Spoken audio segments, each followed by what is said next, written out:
Everything is so key.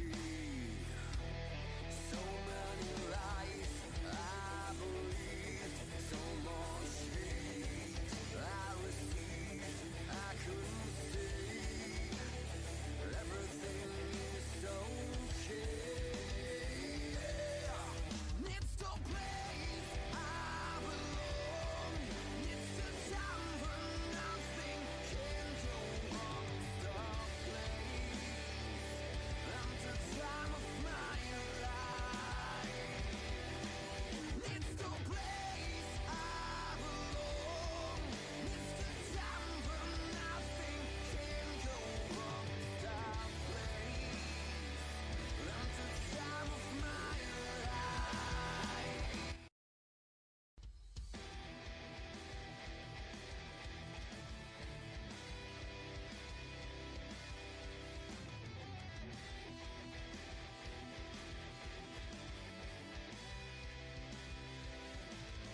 So many times I had cried, so many times wish I died. I couldn't see.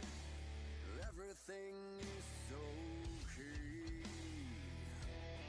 So many things I had done, so many things left undone. I couldn't see. Everything is so key. It's the place I belong. It's the time when nothing can go wrong. The place and the time of my life. It's the place I belong.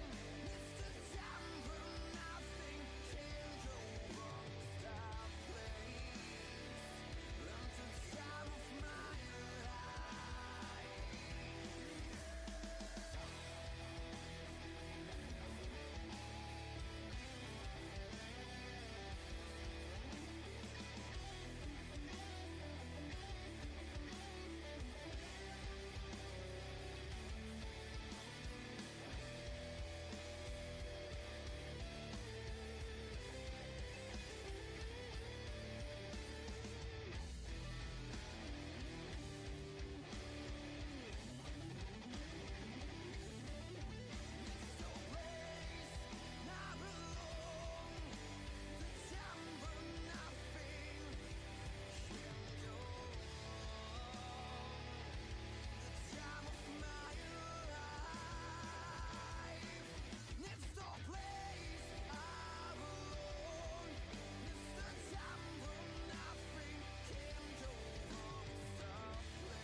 Hello.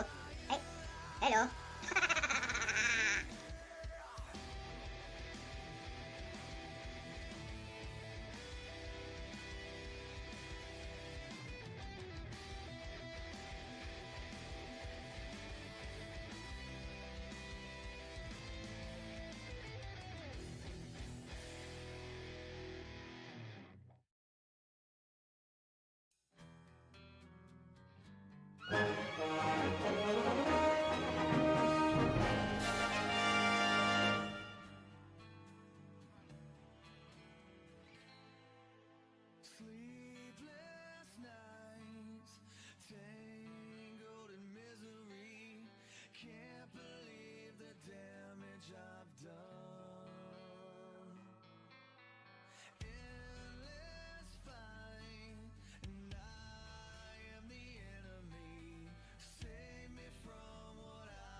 Hello.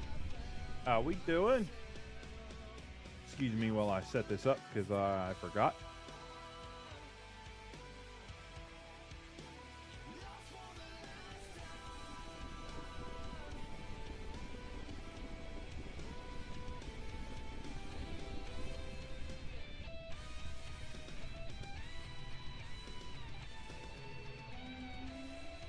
Or maybe not.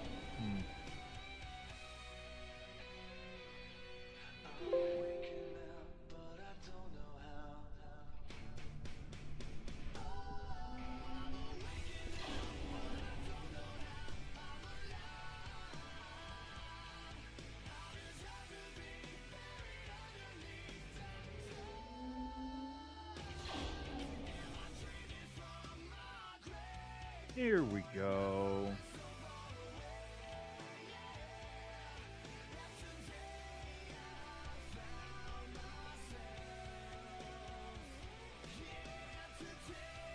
There we go. Okay.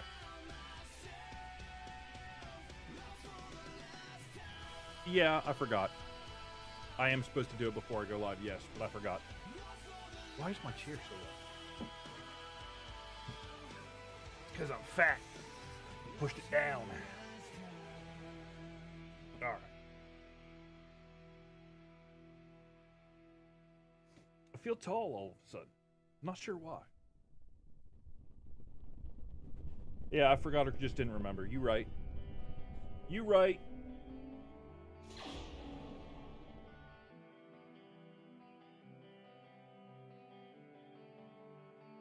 All right, so we gonna do all of it. All of it. We gonna do the prologue and everything, so that way you guys get the story.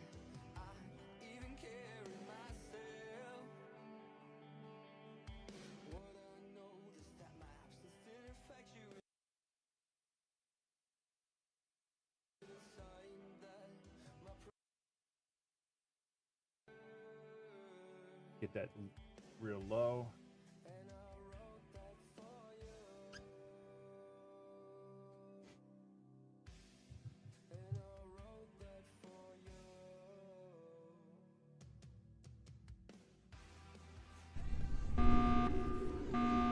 Alert. Systems damaged. Warp drive pressure increasing. Crew, boost warp drive to full power! But Captain, I said full power! That's an order! Redistributing power. Capacitors charging in 4, 3. Just a bit more. Warp successful. we've made it.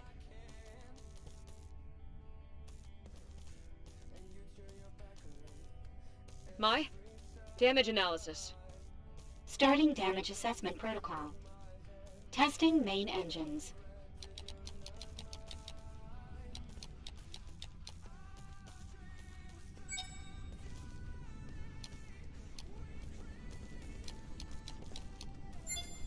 Moderate damage. Engines operational. Testing navigation systems.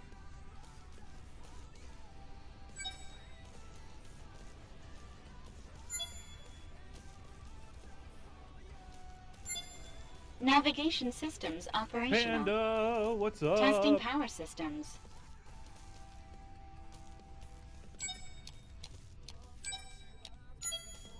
Power distribution correct.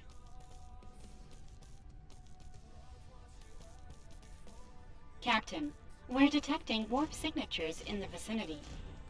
We've been followed. Prepare for attack.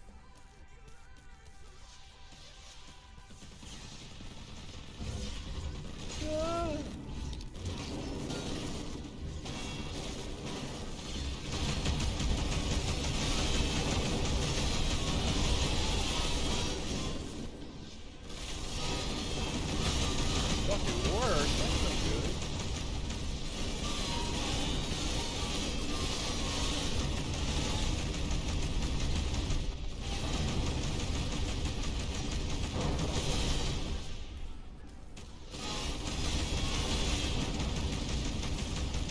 Oh, come on.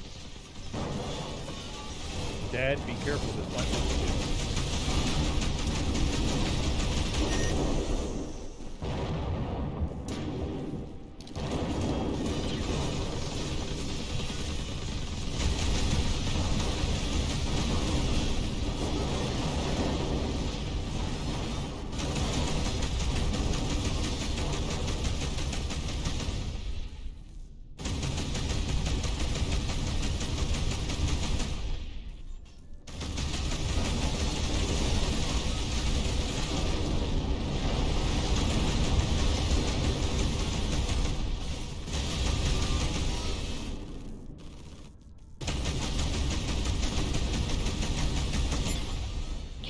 Reinforcements incoming. We need more firepower.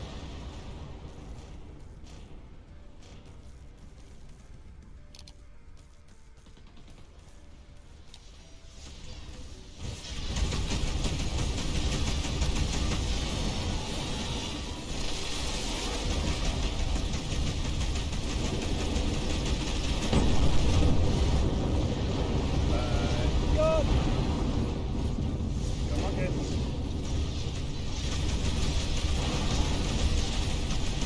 Sounds like a game where people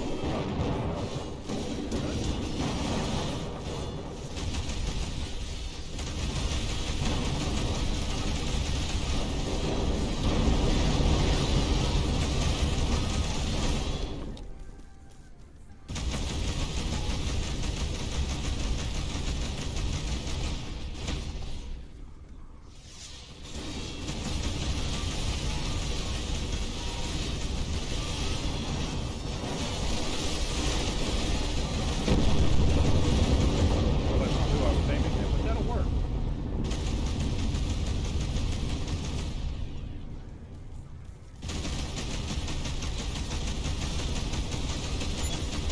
Objective neutralized. Good work, team. Is everyone all right? Captain, I've determined this news will cause a decline in crew morale of 64.7%. But I must inform you that the enemy bypassed our shields. 2 casualties confirmed. System analysis. Critical. Repairs needed immediately. All right. Mai, what's our current position? We are currently in the Thamus 6 sector. It is on the outskirts of the Interstellar Republic's headquarters.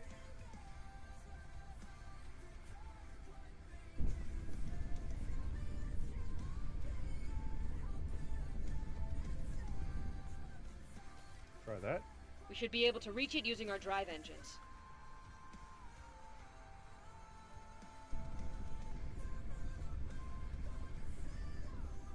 Okay, can you hear me now? Preparing warp drive.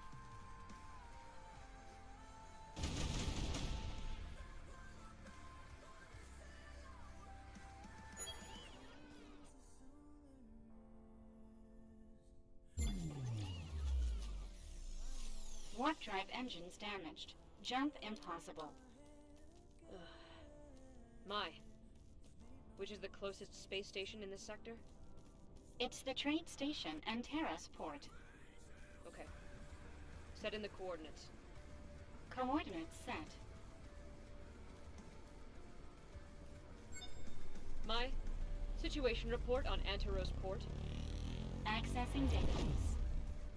This station serves as a crucial hub for business tycoons and mining sector speculators.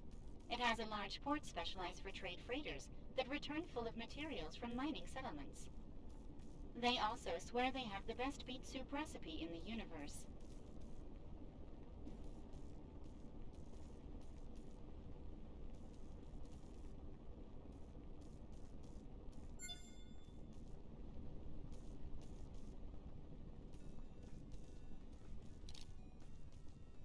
Captain Scott from the 5th Republic Fleet here. We request docking permission.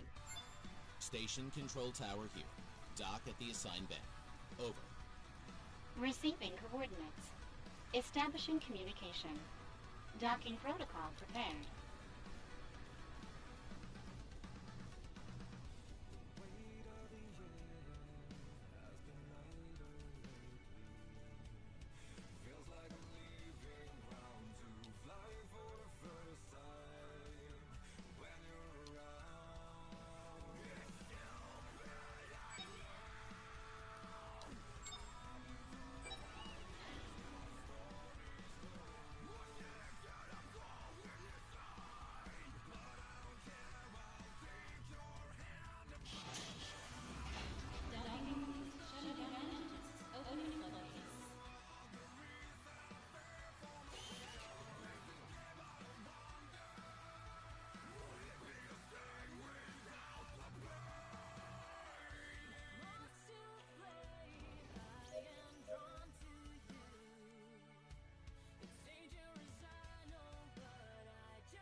Alright, you discover a great commotion around the freighters of the station when you exit your ship. You hear shouts from all angles and merchants bidding ever increasing numbers over merchandise. You and your crew leave the freighters behind and search for a repair workshop. You find yourself looking at the neon lights when someone bumps into your shoulder. Unknown woman. Ouch, that hurt! It's a scruffy young woman who begins to collect spanners and metallic objects of all sorts she had on her as she tries to steady herself. No, it was entirely my fault. Oh, excuse me, Captain. I'm so sorry. My name is Susan. I'm the head of the Pulsar Ship Repair Workshop. What can I do for you? Actually, we were looking for a repair shop. You walk together to the docking bay where your ship is located. Susan rubs her eyes incredulously. No way! A KP-564SC warship! Lord, that's a mouthful. It's completely totaled! How did you manage to... Alright, we can do it, but it won't be cheap. Or easy. The repair cost greatly exceeds your credited amount. After negotiating, you agree to handle a series of tasks. She's already boring me. For her in return for the repairs. In the meantime, they will give you a completely operational ship. Yay! Of course, Captain. There's a transmission bay in the next district over. I can show you the way. After large space stations often have a transmission system highly superior to that of normal ships, allowing for cross-sector communications. You walk through the station until reaching the transmission bay. Sorry, my screen keeps bouncing. I am bouncing my knee, as I always does whenever I am anxious. Where you encounter two guards. After identifying yourself, you are allowed to enter the spot where the transmission crew spot the transmission crew busily sending coordinates and data to nearby stations. You are granted a terminal in order to send a situation report to the Republic. Captain Scott here. We're transmitting from Anteros Port in Sector Thama 6. Captain Scott, we were expecting your arrival 2 days ago. Yes, sir, we ran into problems. We were following the trail of a slaver network in Lithoba 1 sector. We infiltrated their base and secured the intelligence that you requested, but our scientists are still unable to decipher it. During our retreat, we were ambushed by an assault fleet. We thought we had left them behind when we arrived at this sector, but we were intercepted. We finally managed to finish off the enemy ships, but 2 of my crew members have lost their lives, and the Genesis was practically destroyed. I'm sorry to hear that, Captain. We will give them the send-off they deserve. What is the current status of the Genesis? Currently, it is inoperative. As soon as it is repaired, we'll return to the headquarters for the Stellar Summit. As one of the most experienced captains of the Republic, your presence is requested as head escort and reception of our guests, every governing body of the galaxy. Shall be present and will set aside their differences in favor of a new era of peace and prosperity. Blah, blah, blah, blah, blah.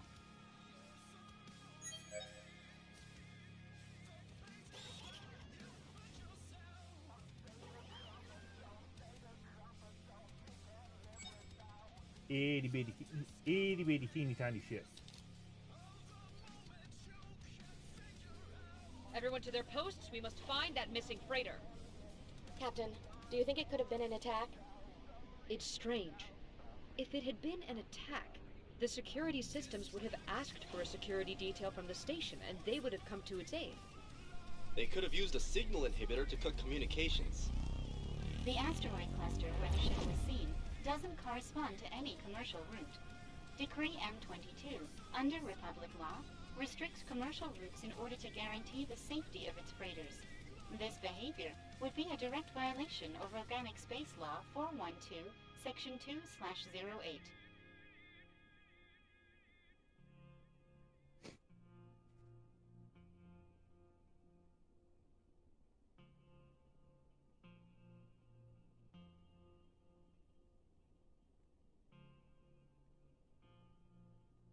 I can't make my volume any louder. Excuse me.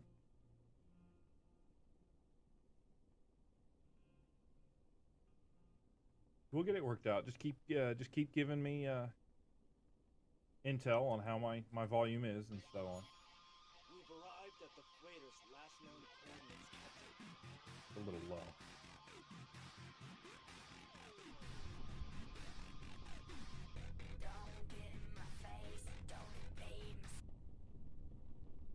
All right, we gonna pause the mood music for now.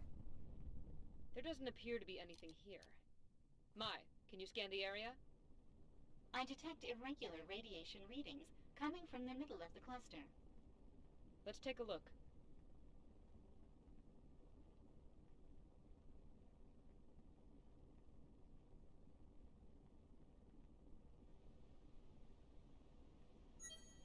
Captain, we found the source of the radiation. We should proceed to scan. Affirmative. Mai, prepare the analysis module. Preparing the scan system. Scan complete, Captain. It's a fragment of the freighter's calibration reticle. I am 98% positive that the damage and radiation emissions confirm a plasma cannon attack. This looks like the result of an attack. Mai, can you follow the radiation signature? Comparing samples. Similar readings found in nearby coordinates. Establishing route.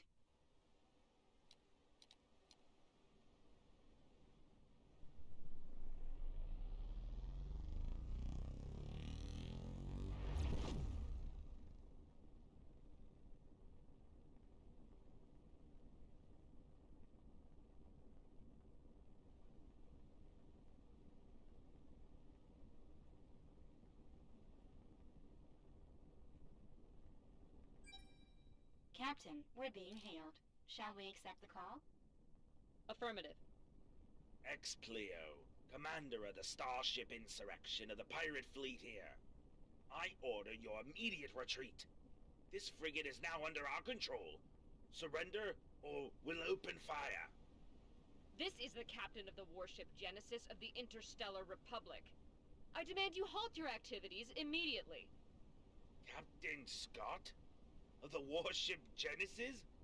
In that hunk of junk? You asked for it. Crew, to arms!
Come on.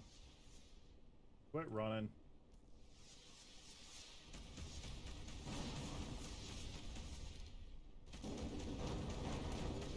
Accept your death. Be a whole lot easier on both of us.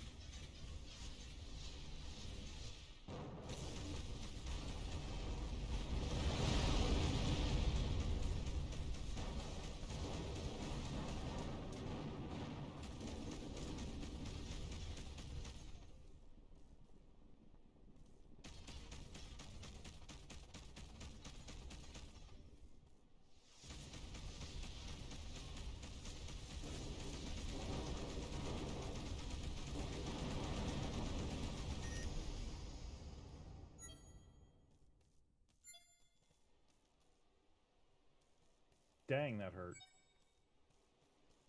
Captain, the ship's remains correspond to the freighter we've been searching for. We have to look for survivors. and confirm the shipment was in fact stolen. Preparing to board.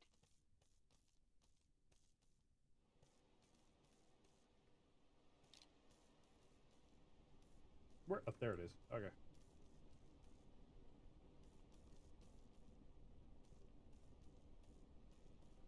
So for the record, this game is actually in early access, and they have done some large updates since I played from the beginning. So if it looks like I suck, that's why. Holy crap, she's already hurting. You enter what's left of the freighter as the bay doors close behind you. Within it, you find the remains of what used to be an enormous commercial freighter. You see all sorts of supplies and objects on the floor, accompanied by what was once their crew. After some searching the corridors, you come to a passageway with two possible paths. Well, right's always right. Your crew and you advance through the corridor you've chosen. The further into the ship you go, the more you feel you are not alone. After a while, you reach another crossway. Well, right's always right. After walking in circles, you arrive at a hallway and a bay door that opens in front of you. Through the door frame and still within the darkness, you are able to make out a faint light.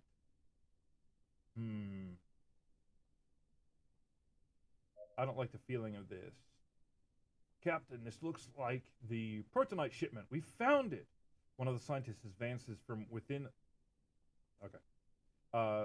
Advances from within the interior of the chamber, leaving you behind. Could be a trap! A robotic voice surprises you. Appears to be the ship's My system. Intruders detected on board. Activating security protocol. Closing bay doors. We apparently wounded somebody. No other options. We must enter. Scientists looked around confused. I'm sorry, Captain. It was my fault. No, it wasn't. It was freaking Volkov. He's the one that ran in there. What the hell are you talking about? The doors close as soon as you enter and the lights turn on. Towards the end of the room, you see the shipment of raw protonite stacked in rows that emit low flashes of light. The AI's voice interrupts once again. Intruders detected in docking chamber. Opening evacuation bays.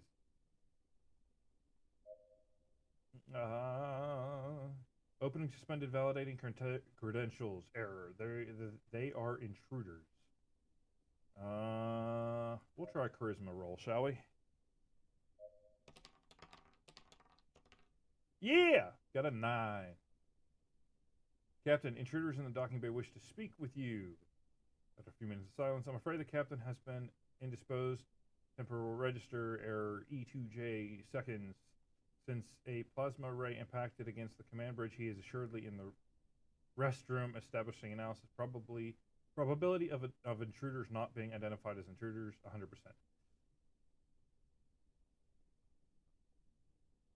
The bay doors begin to open and the crew and you grab a hold of what you can. The force of the vacuum pulls you forcefully towards them. Okay, then we are intruders. 0% probability that intruders are identified as intruders are identified as intruders. Establishing analysis. Error. The AI begins to calculate probabilities while it seems confused.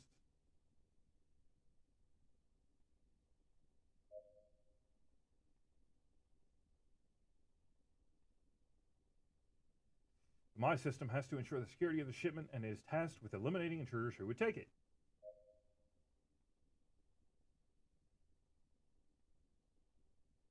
Analysis error, fatal logic error, intruder, destruction. The bay doors close behind you, eliminating the risk of being expelled through them, and the AI continues a litany of errors until it comes to the conclusion that it must eliminate itself. You hear its voice turn off as you ensure everyone is safe.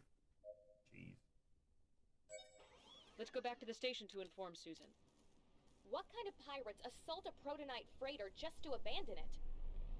X-Player's weapons do not correspond to the radiation we've been following.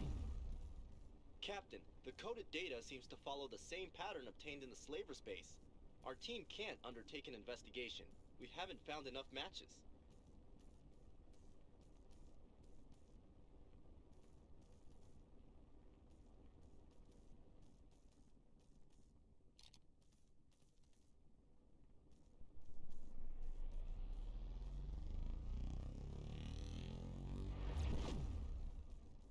Sometimes it gets buggy like that and drops you out of Super Cruise for no reason.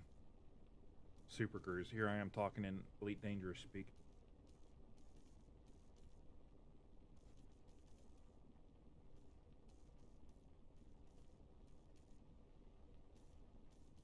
Republic ship requesting docking permission, please. Station control tower here. Dock at the assigned bay. Over. Receiving coordinates. Establishing communication. Docking protocol prepared.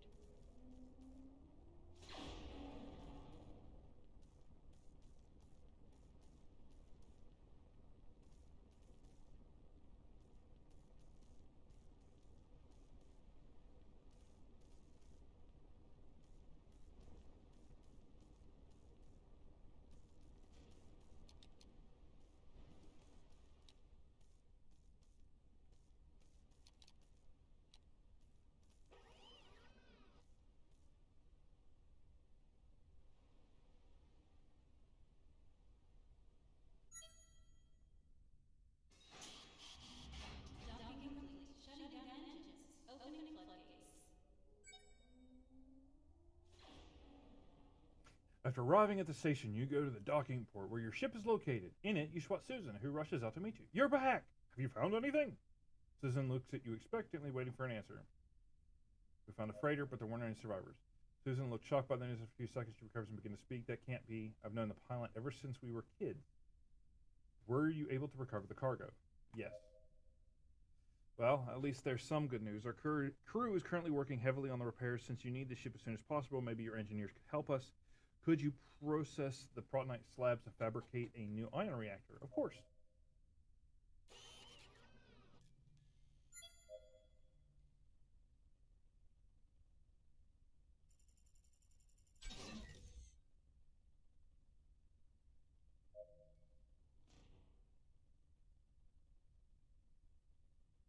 An excellent job. With this, we'll have everything we need to finish repairs. I have another favor to ask you while we finish things up. Speak with me when you're ready to go. Of course. Okay. You. So.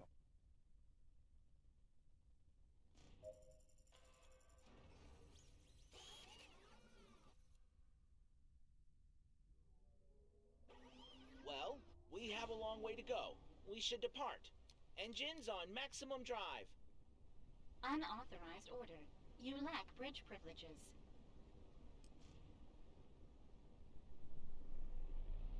So now I have a babysitter? Is the Republic sending you to watch over me? It's a matter of security, Mr. Huggins. The last protonite shipment was assaulted. Captains are not what they used to be. If a pirate ship attacked me, there wouldn't be enough space for them to hide. We're sure of that.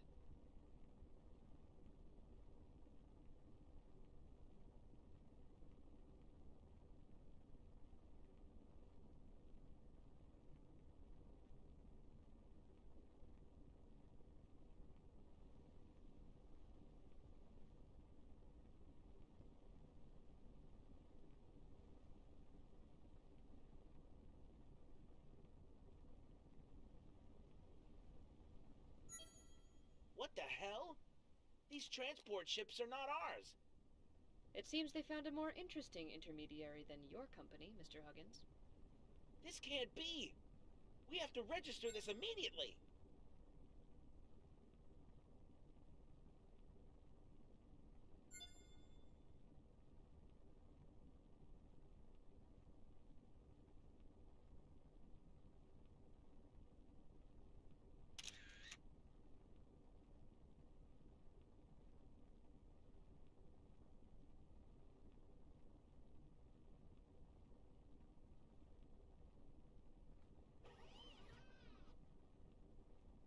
When the foreman finds out, heads will roll.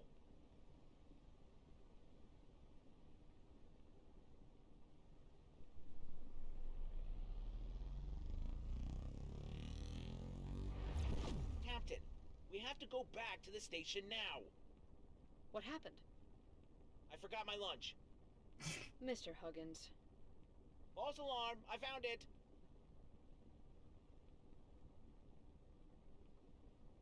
Hey! You overrolled. Captain, there's no sign of activity on the station. It looks completely abandoned. We should dock and discover what's going on here. I'll stay on the ship. Covering your backs.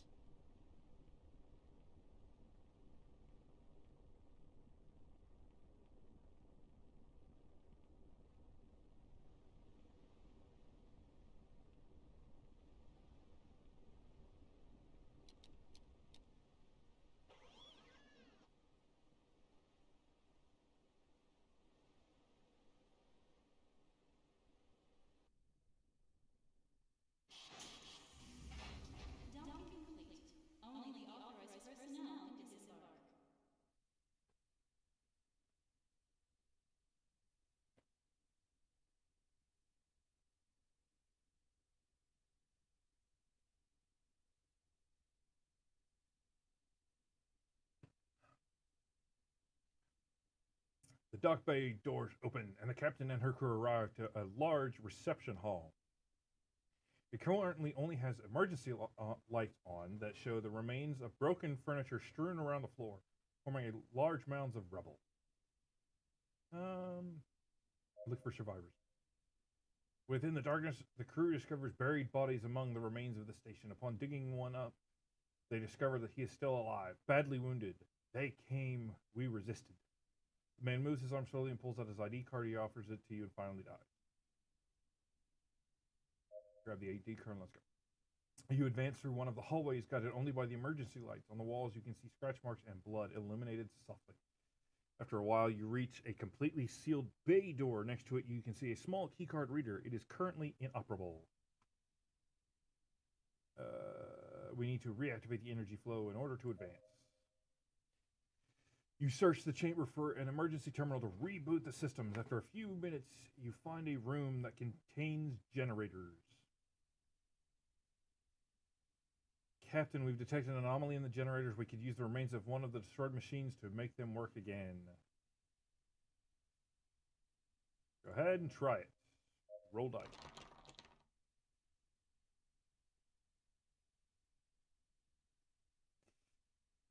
The team analyzes the damage with minute care and prepares a temporary solution. A few minutes later, construct an apparatus that allows the energy flow to temporarily function.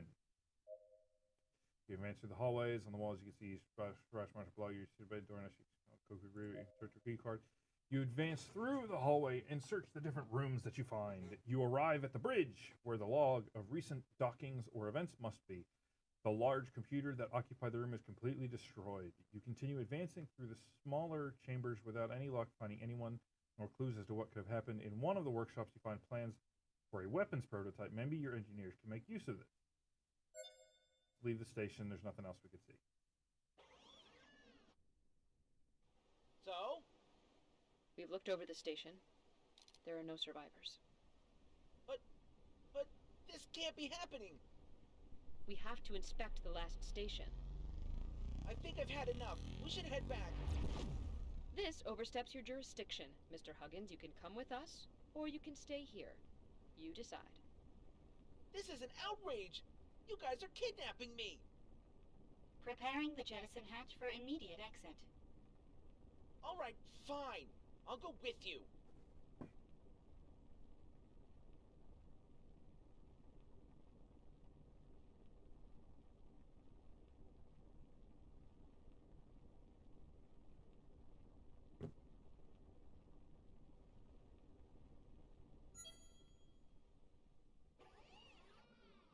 Finally arrive at the last station after hearing Inspector Huggins' complaints the entire time. You can't wait to finish the mission. Everything looks calm on the station when suddenly a group of ships appear in the area. They are pirate ships. You recognize Pleo's emblem on their hull. Maybe they want revenge. There's no time to lose. You order your crew to prepare to defend the station. Captain, the station is under attack. I told you we should have gone back. We can still turn the ship around. Shut up! We won't abandon any innocents. Crew, stay alert. We'll hold off the enemy attack. Sir, yes, sir.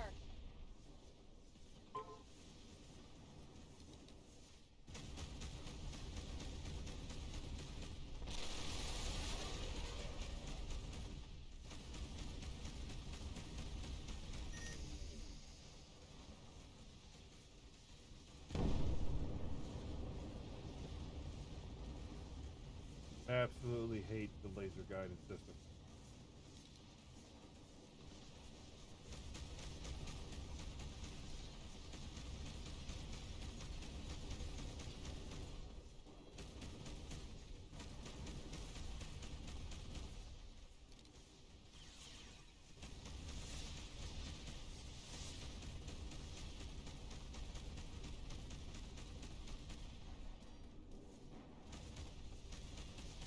You're not running away from me, pal.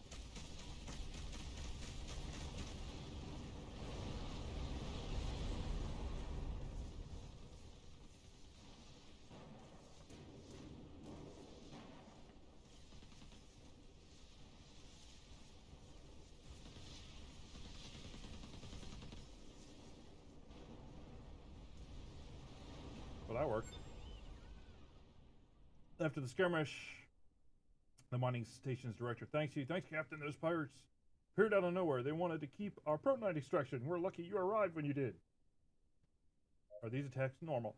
No, this area is usually very peaceful. For the past few days, there have been a few skirmishes between pirates and trade ships.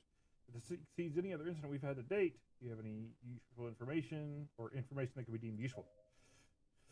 You asked the director if he has any relevant information that could shed some light on the pirates' intentions. He responds, I have no idea what they could want besides our protonite, although an attack of this scale, it's just illogical. Oh, wait a moment. The director disappears from the visor only to return a short time later. I've been informed that we've recovered an encrypted transmission on one of the ships. Maybe it'll help you. Thanks, Steve. Captain, the corrupt transmission corresponds to the rest of the data patterns. Is it possible to begin an investigation, Crewman Burton? The science team currently believes we have enough data to decode everything. We will begin right away. Understood.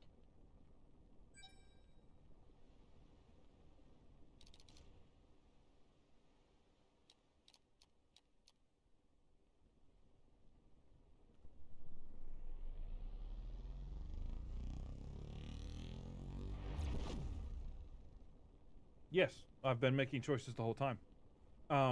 As long as it's the text chat. Whenever they're talking up in the corner and all that stuff, whenever they're actually talking, no. I do not make any choices. But as far as,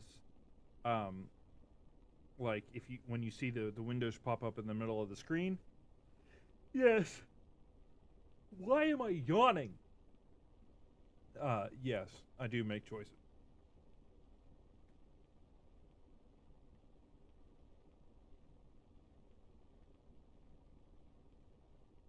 Control Tower, we request permission to dock.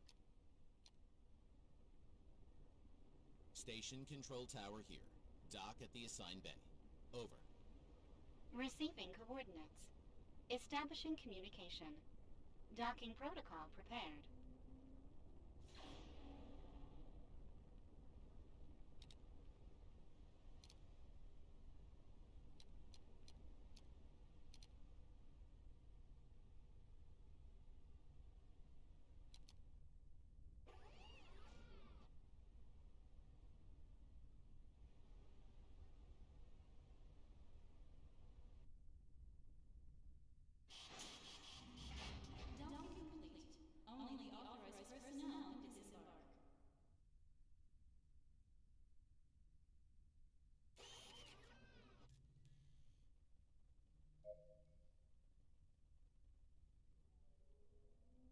Yes, it does.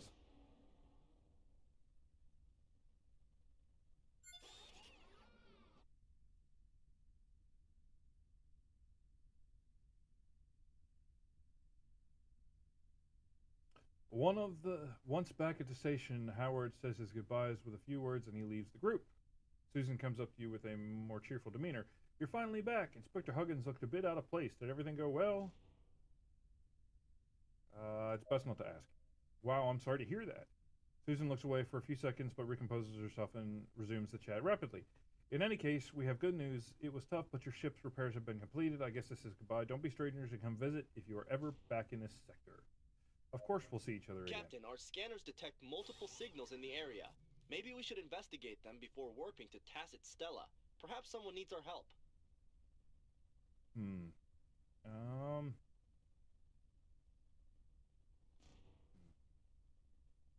No.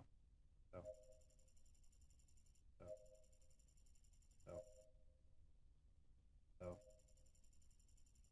No. No. No. I want to keep that, so we're going to...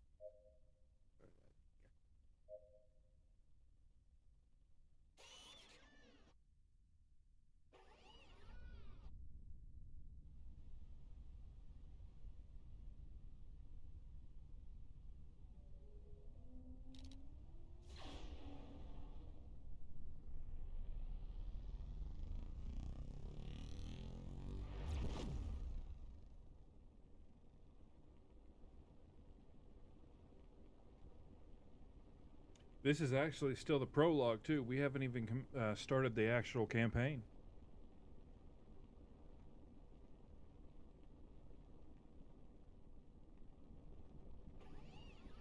You spot a group of unknown ships. After attempting to contact them a few times for them to identify themselves, they activate their shields and weapon systems. They are preparing to attack.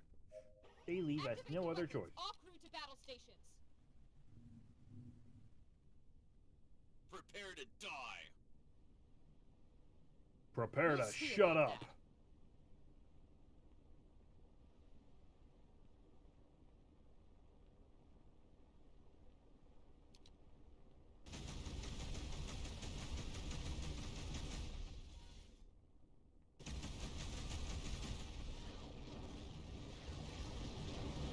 Oops. Did I do that? I'm sorry. I was just saying hi. I figured it might be a blast.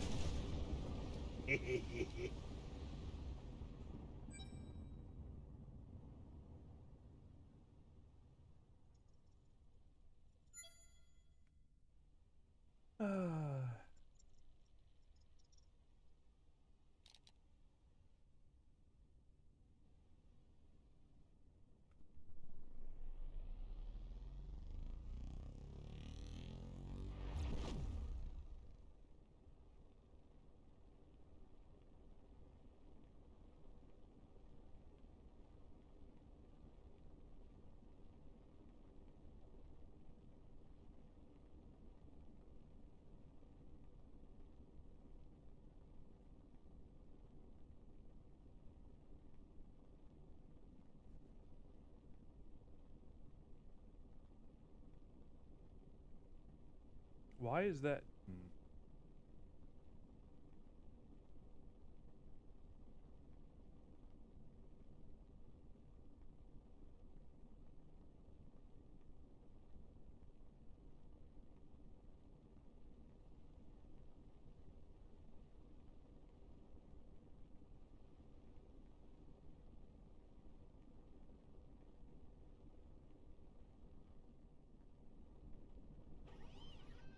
A transmission from a civilian ship interrupts an otherwise tranquil voyage.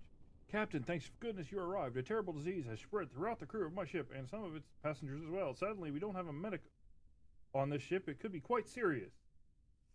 I'm sorry to hear that. Have there been any casualties? Yes, Captain. At least 20% of the crew has died. We don't know how much time left. Oh no, Jimmy! Oh God, his head is inflating, Captain. It'll explode at any moment. We need a doctor. We're gonna do that. We're gonna send help. Let's see if we can send help. Doesn't look like it. Your crew's level of medicine does not allow you to see the hours passed on the answer.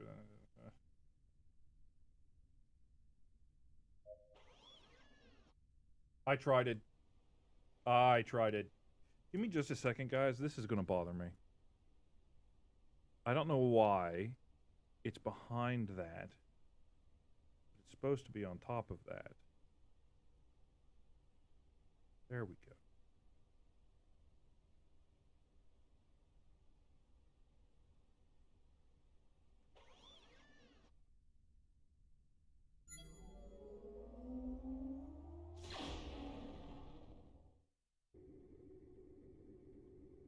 Captain, the investigation has finished. We've been able to restore the transmission we picked up in the Slavers' headquarters.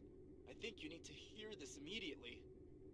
Nartos, Fleet Admiral of the Children of the Sun here. Situation report, Commander. Commander Explio from Lithobia 1 here. All preparations are complete as per your orders. Perfect. The Galactic Summit is nearly upon us. The wrath of the Children of the Sun shall fall upon the Interstellar Republic. I can't believe it. We have to relay this as soon as possible. Understood, Admiral. Although there's something that worries us. A captain of the Republic is snooping around the sector. We followed him after his warp jump, but he destroyed our ships. Take care of him as soon as possible. Now is the time for us to control the mining and commerce network. Send a pirate fleet, and make sure that the Protonite mining stations are under our control, and that none of the Republic stations are supplied. Break their will, and if necessary, kill them all. May the sun light your way, Commander.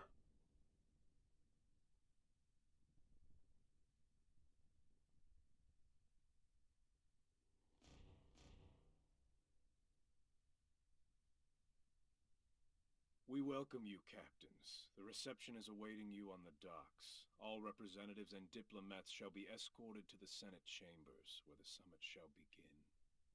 I don't think we'll be having that summit, Admiral Xiao. The Children of the Sun no longer receive orders from the Interstellar Republic. What is the meaning of this, Nardos? For centuries, the Children of the Sun have been subjected to the whims of the Republic. That time has come to its end. We order your retreat and complete demilitarization of your strategic points across the universe. We've looked out for the security and common interests of the universe for hundreds of years. We won't cave into the scare tactics of a few bloodthirsty savages. Just a few, Admiral? We've been complacent for too long, but that's over now. The Children of the Sun will no longer be led by an unworthy puppeteer. It's time to cut those cables and strangle our detractors with them to the last. Admiral, this is high treason. Opposition to the Republic like this means a death penalty to anyone who supports your rebellion. Negotiations have ended, Xiao. Surrender or die. Nardos, be reasonable. This means war on a universal scale. Millions will die. The decision has been made, Xiao. May the sun light your way, Admiral.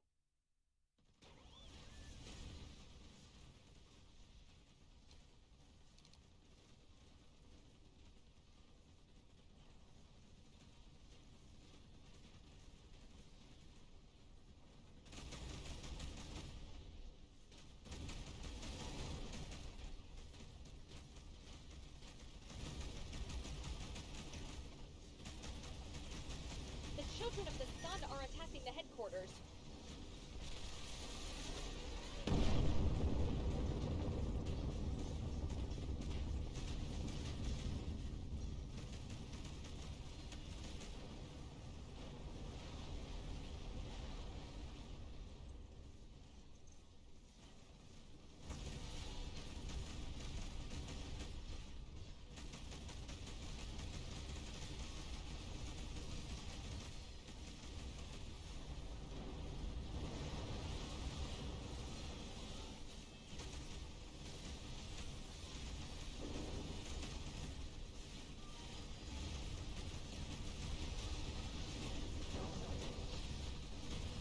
Captain, our shields have been damaged. We won't hold out much longer.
Our shields have fallen.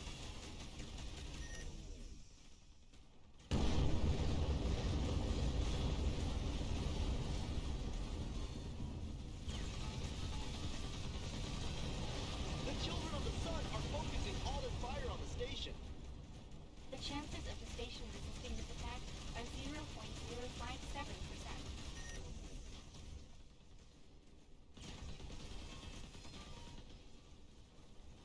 So many ships to kill.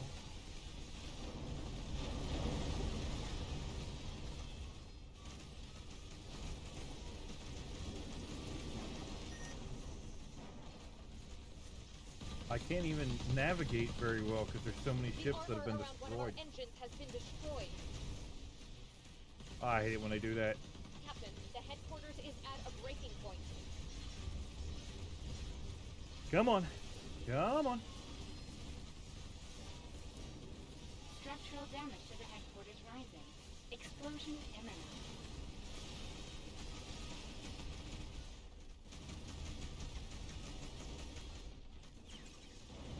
The space station has been destroyed. You'll pay for this. You hear me? You will pay for this, even if it's the last thing I do. I'll get you if I have to follow you to the end of the universe. Captain, snap out of it. We need you more than ever now. It's a trap!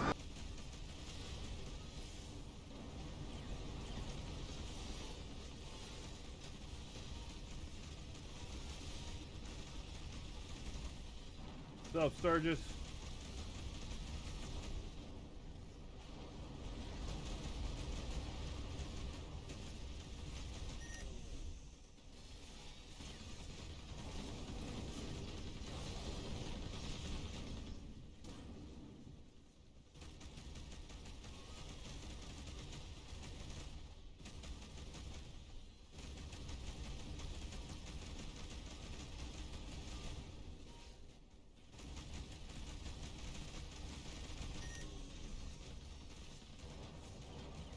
Captain, there's a fire in the reactor room. The pressure readings are off the charts. Martin? Martin! Answer, damn it! Bastard, you won't finish us off. Captain, we've lost the propulsion engine.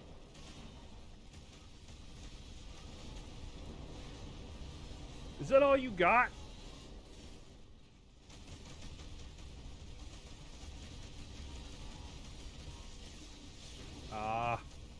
I hate it when they do that. You'll never get away with this, Nardus. The Republic will prevail. Captain, Admiral Xiao's ship has been destroyed. Admiral! To all captains, focus fire on Narco's ship. He can't be allowed to leave here alive. Heavy damage to the ship. Status critical.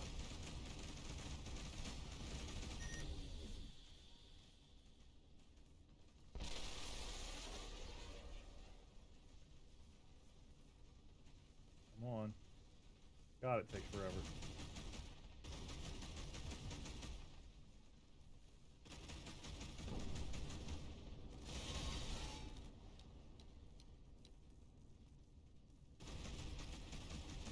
Finally, some emotion and animation. What? What do you mean by that?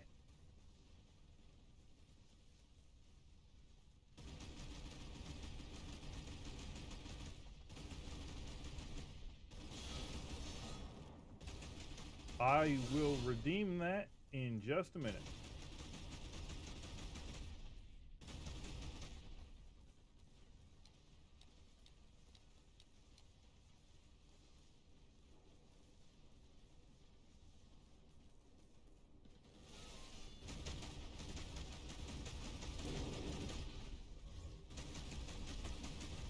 I usually only get stoic whenever I'm in my head. Most of the time, actually, believe it or not, I do have some character. It's just whenever I get either anxious or something, I tend to get. Hey, thank you. I tend to get non-emotional, stoic.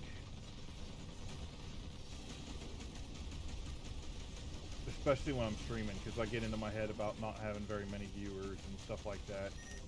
I was actually debating on whether I should stream or not today, because I'm probably only going to get like 2 viewers and all that. And I understand I got to get my viewership back, so it's going to be like that for a little bit, but it bothers me.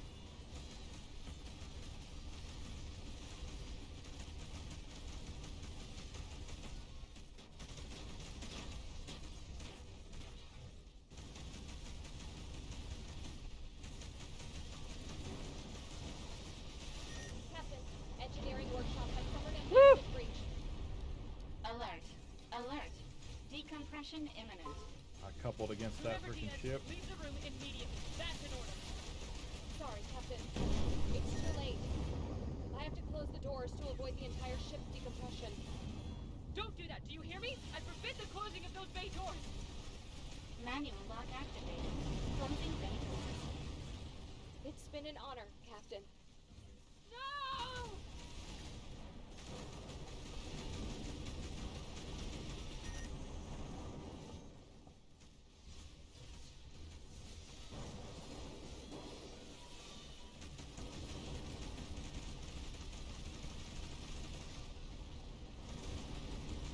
I'm taking all you bastards with me. Come on.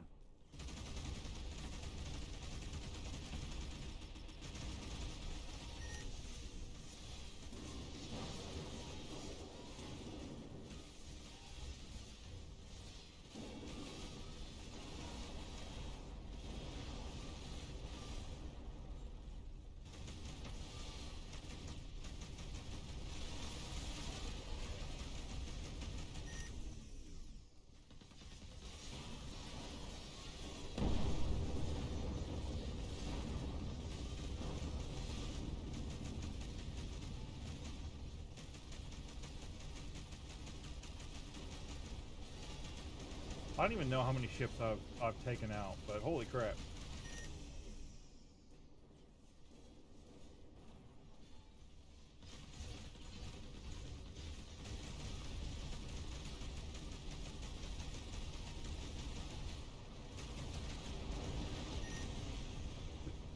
For the record, I'm actually supposed to die here. I don't know if that's become apparent yet or not, but I am actually supposed to die here. But I think I die whenever I actually hit 0% on the actual ship. So as long as I'm still... That is not... Okay, whatever.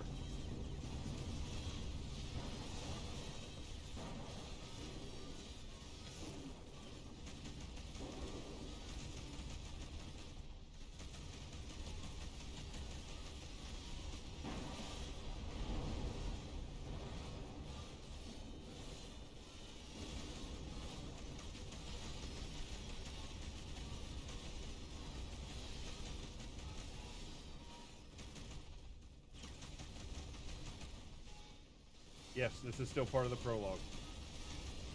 Actually, this is the end of the prologue.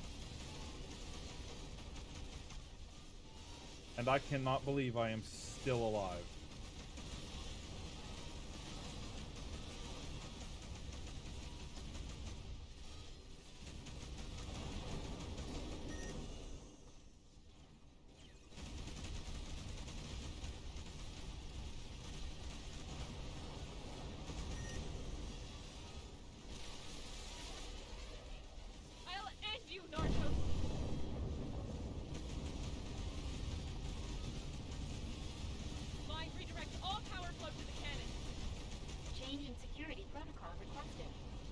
Yep, as soon as I hit 5%, that's when the then it happens. So I just keep destroying ships. Crew security protocols have been deactivated. Captain, the system will not support the overcharge. The probability of death is 100%. We cannot allow the children of the sun to get away with this. Yes. Full power. Yes, Captain. Yes, I have to die to finish the prologue. That is part of the prologue. Redirecting power. And that's because it's part of the actual story that Jane Scott dies. 50%.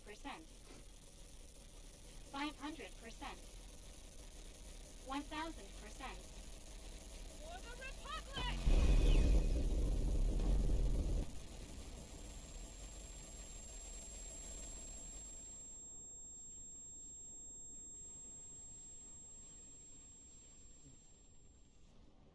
My situation analysis. Systems completely destroyed. Let's try Crew that. dead. That way there's actual light on me. So we'll this see is how it, that works. Right? MAR system. Protocol error. Damage. Easy. I'm here with you. Rest, Mai. Rest.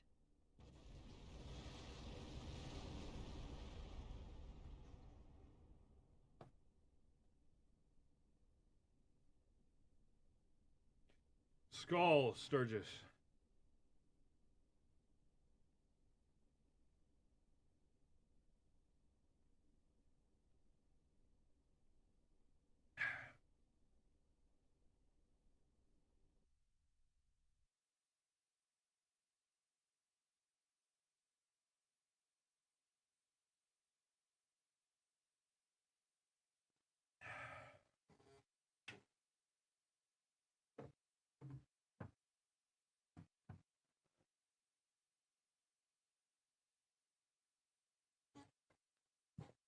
So that was the prologue, guys.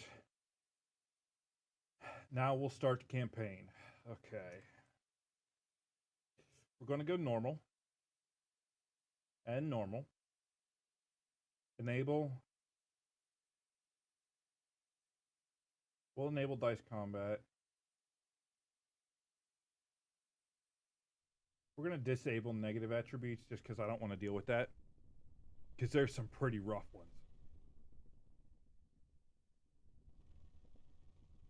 Okay. Excuse me. We have Cosmos Transporter,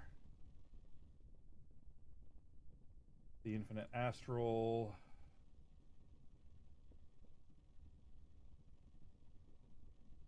and the Mercury Talum.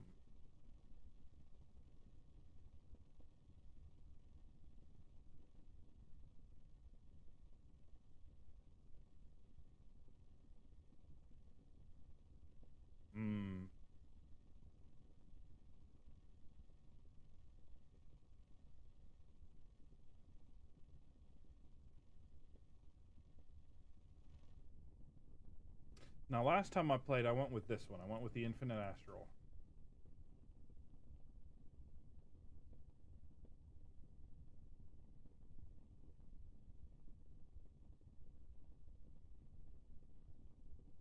And I really enjoyed this one. 2200, 1000,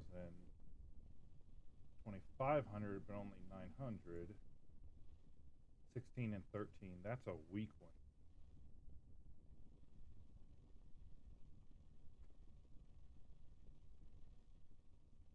But its engine power and agility is pretty high.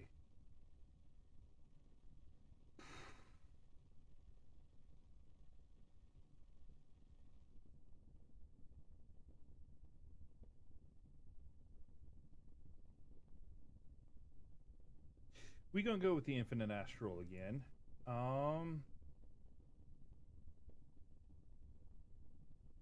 Wish you could change it, but whatever.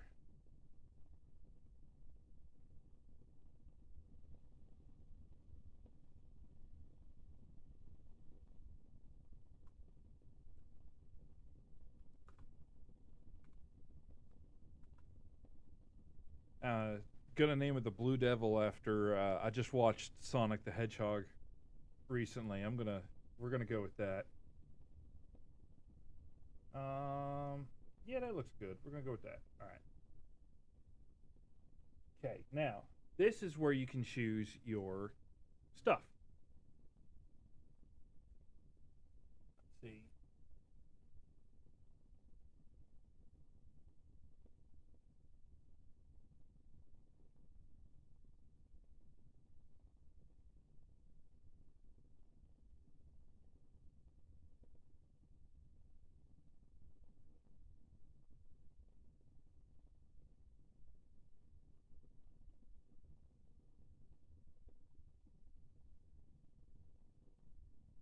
I don't really use missiles.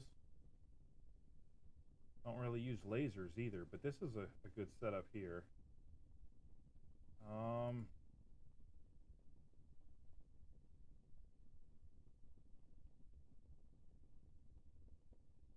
These dudes looks like all of these characters look like creepypastas.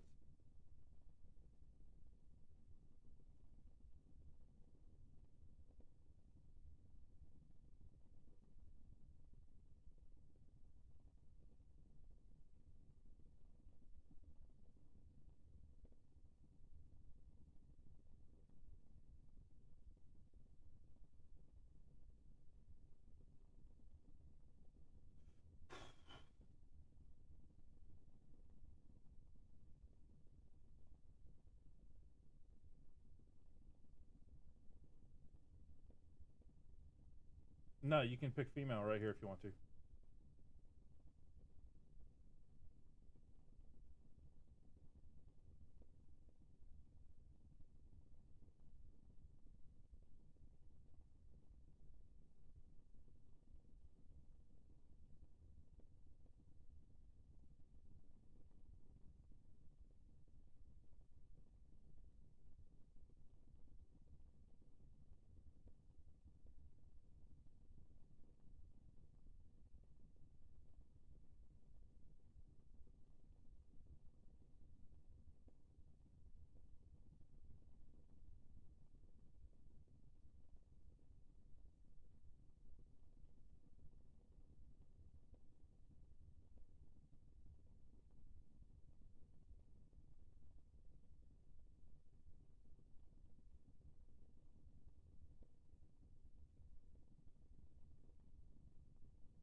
We're not going to get into all of that.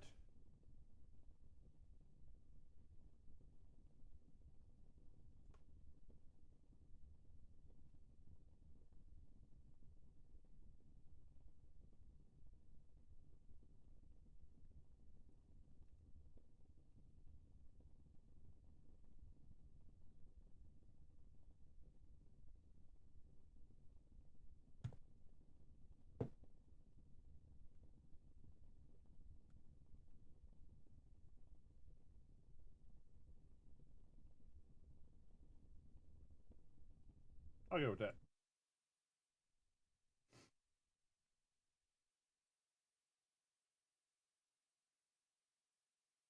Now, this is the actual story. This is the actual campaign. We're actually started now.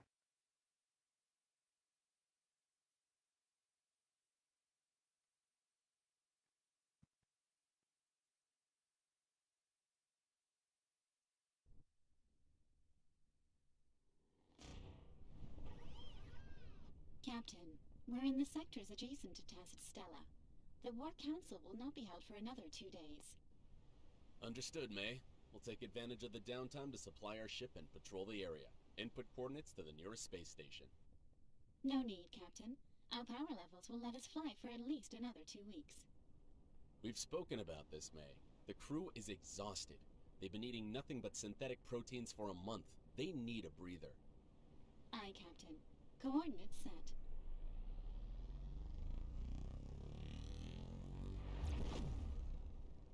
Now, these are the equivalent of side missions, the suspicious activities and the distress beacons and stuff like that, as well as bounty hunts and so on and so forth. These are ways to upgrade your ship, upgrade your skills, so on and so forth. There's also random events that happen where your ship basically just stops in the middle of space and you have to make rolls. You arrive at the corresponding coordinates and find a suspicious ship. The best thing to do would be to send them a transmission and identify them. May opens up communications and directs the call to your terminal. A woman who remains silent appears on the screen waiting for you to start the conversation.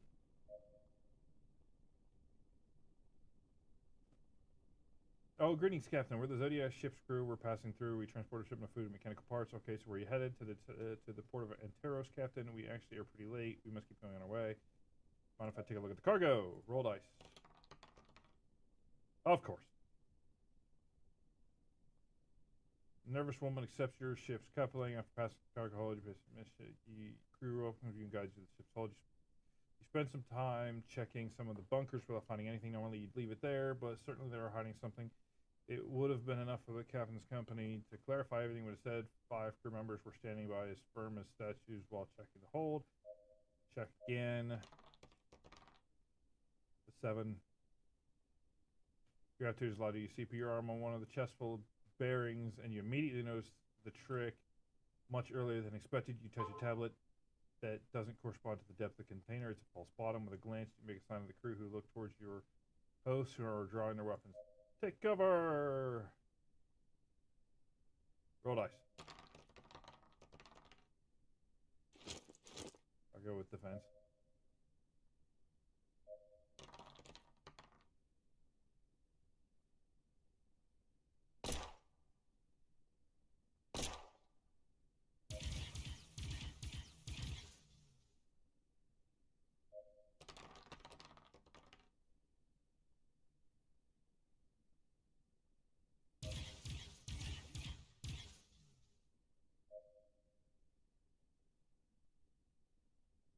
In a second, possession shall take cover and the skirmish begins. The shots illuminate the room.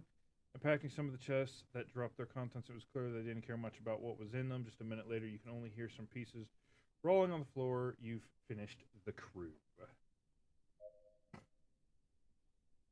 You empty the chests and check their bottoms. The crew breaks the tablets, and their suspicions were confirmed. As you had imagined, in more than one of the chests reveal real load that was hidden behind false covered bottoms.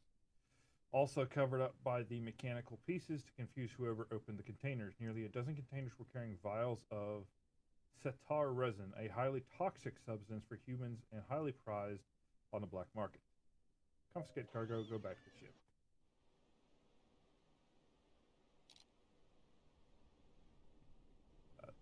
There's the other one.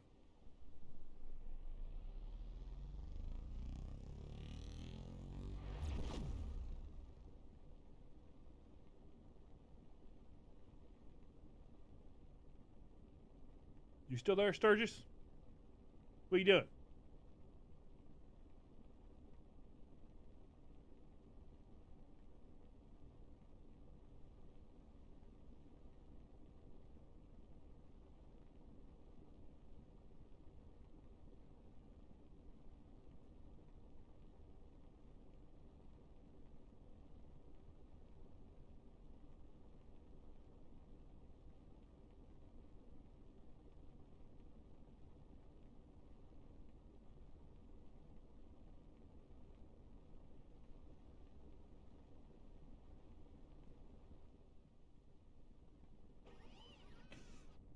Captain, we're receiving an incoming transmission from one of the ships in the area. Pikachu? Copy that, Mai. Accept the request. A huge man with a long scar running across his face appears on your screen. I see our message has reached you, Stukov. At last, I'll claim my long-awaited revenge. Okay. I knew you wouldn't ignore my call, Stukov. I've been preparing for this battle for years. Today will be the day Captain Zane stands victorious. You and the crew look at each other without understanding what's going on. Seriously, who are you supposed to be? Get ready, comrades. Today we will toast the skull of Captain Stukov. The ships are placed in combat formation, ready to fight. Man your station.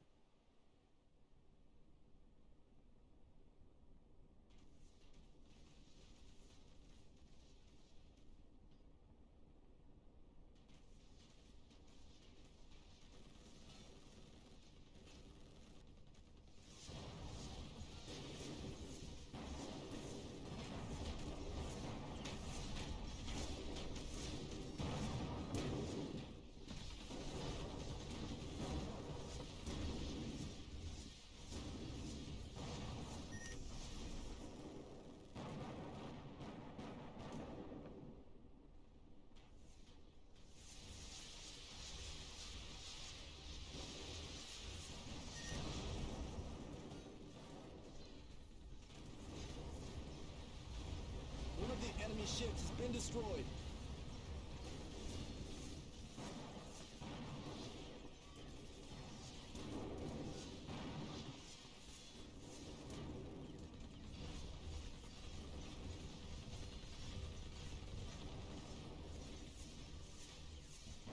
I don't like missiles.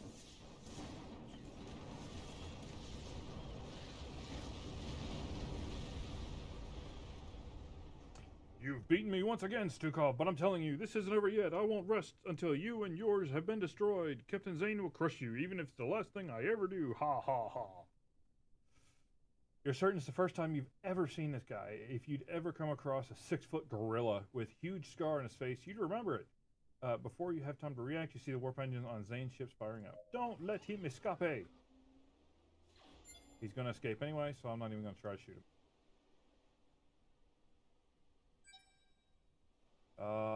Allied Station.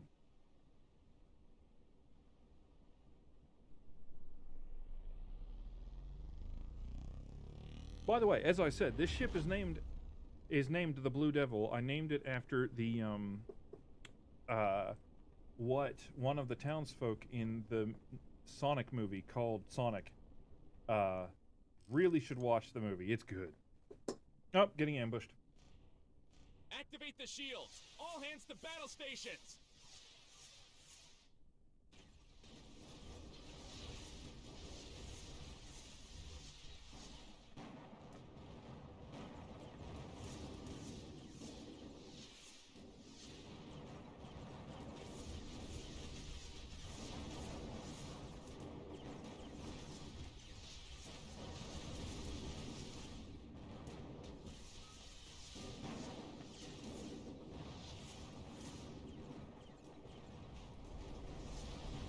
One of the enemy ships has been destroyed.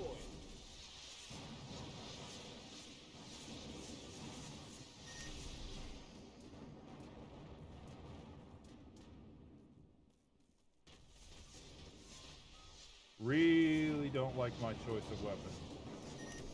But we gonna make it work.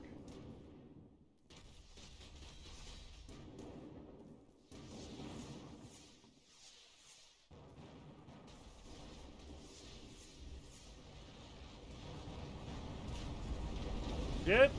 See?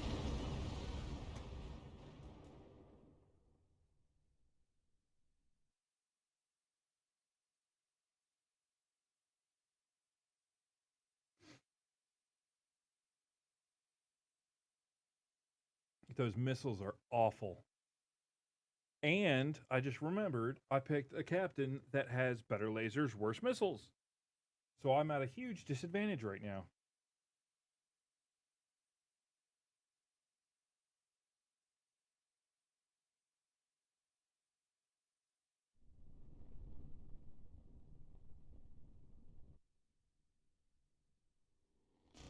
Oh, and it's starting me over.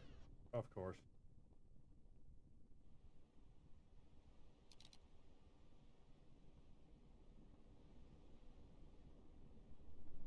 Oh wait, no it's not, because the two things aren't there, so... Okay, I see what it did. Alright, I just basically failed that encounter. That works.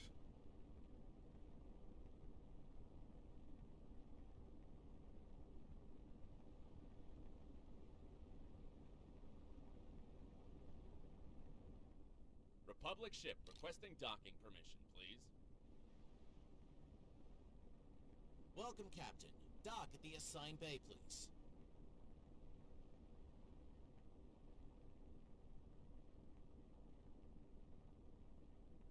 Not a bad looking ship.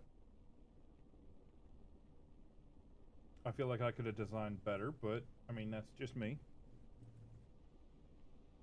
Definitely couldn't have animated it though.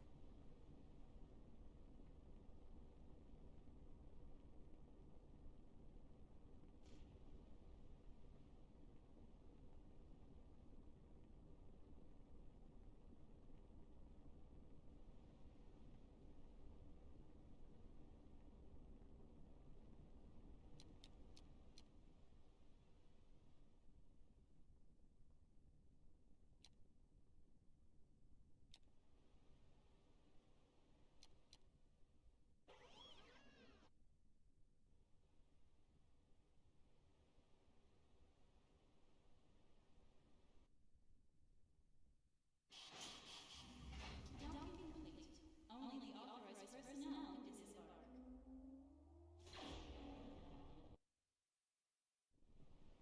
Yeah, I don't have any other one except for this one. Okay. Exit. Commercial zone, arcade. Commercial. Oh, what the?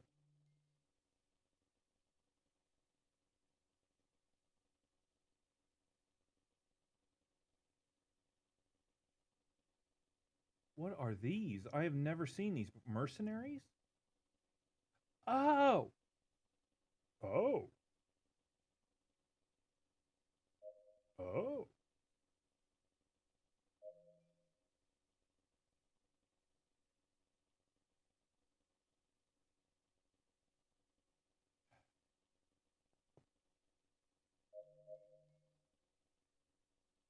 Do I have anything to sell?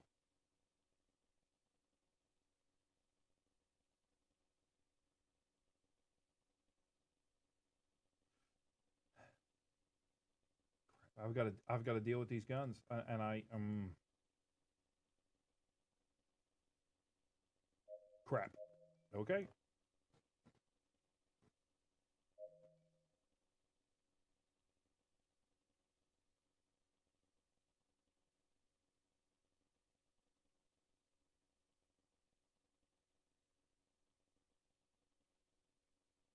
Yeah, I don't have the stuff to make it. Scrapping, sick bay.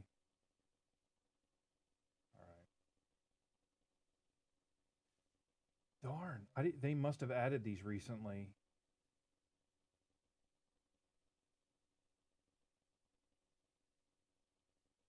That's pretty cool, actually. All right.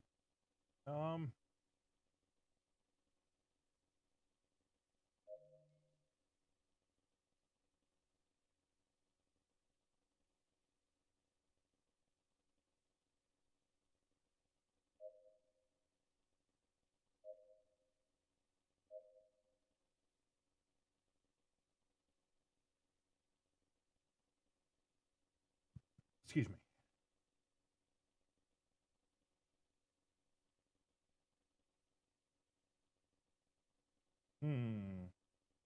What are...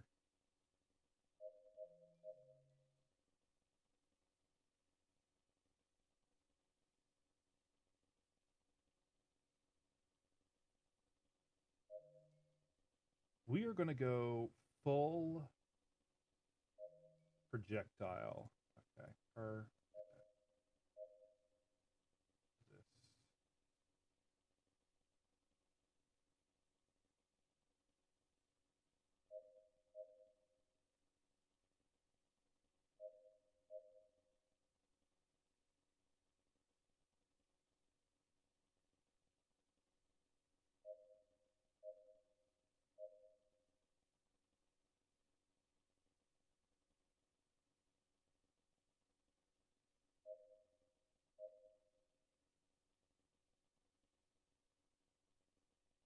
Okay.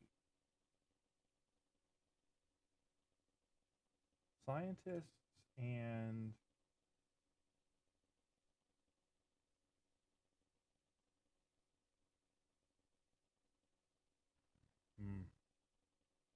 What we got? We got one of each. Okay, let's see here. Level 1, level 2.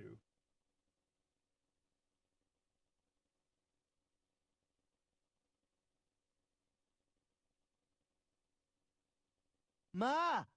Ma! Ma! Mum! Mum! Mum! Mum! Hey, Ma. Mummy!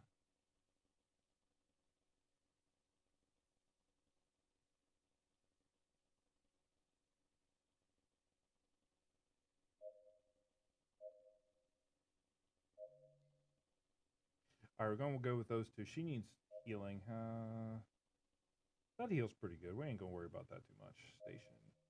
I wish I could get those, but I don't have the money.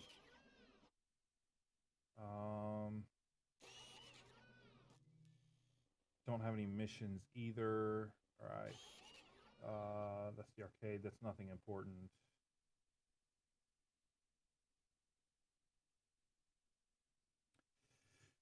You go into the place, which seems really lively. The customers are gathered around a table as they chant enthusiastically. You approach to contemplate the spectacle, and you distinguish an enormous man and a young woman who drink shots nonstop while the audience cheers. The man seems to be severely impaired by alcohol, and after a few rounds, he falls to the ground, causing the spectators to laugh.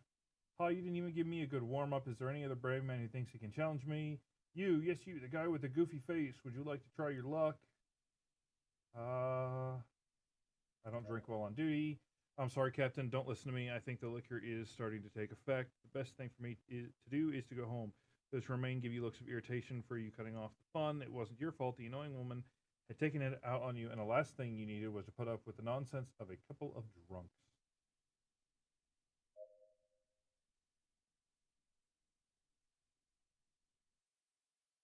I don't know why I went back to hangar. Arcade? Oh, no, I don't need the arcade. No. Enter the star, leave the simulation room. Commercial zone. No missions, okay. Leave.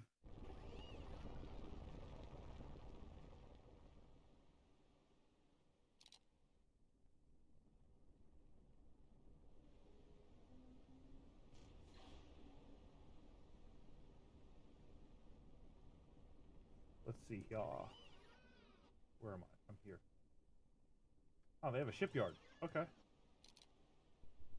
I don't have the money for it, but I'm gonna see what ships are going.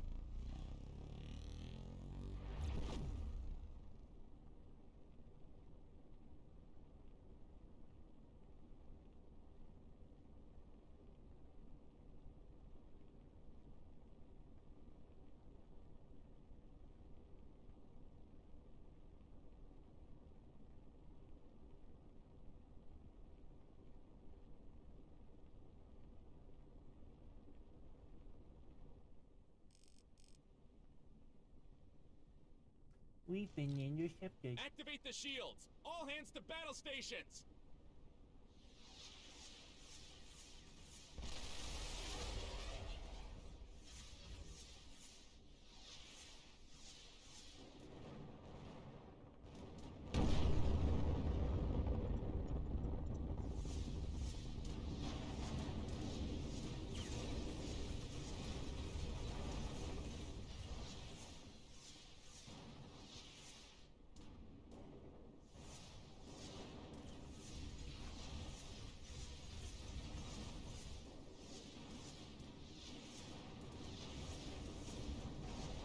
One of the enemy ships has been destroyed!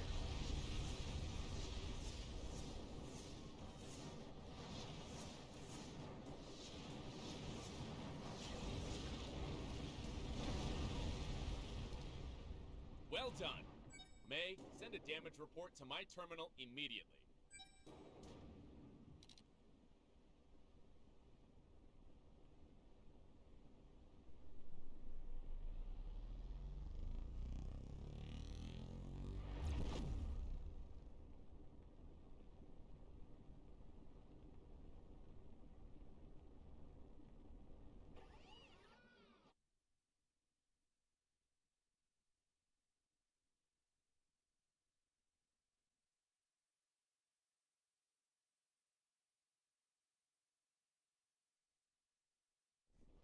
No. No. No. If I had it, I'd go for this. I'd rather have this than the one I have, although its resistance and shields are lower. That's all I got. Okay. Plus I got no money. It's going. Alive and kicking. What is this?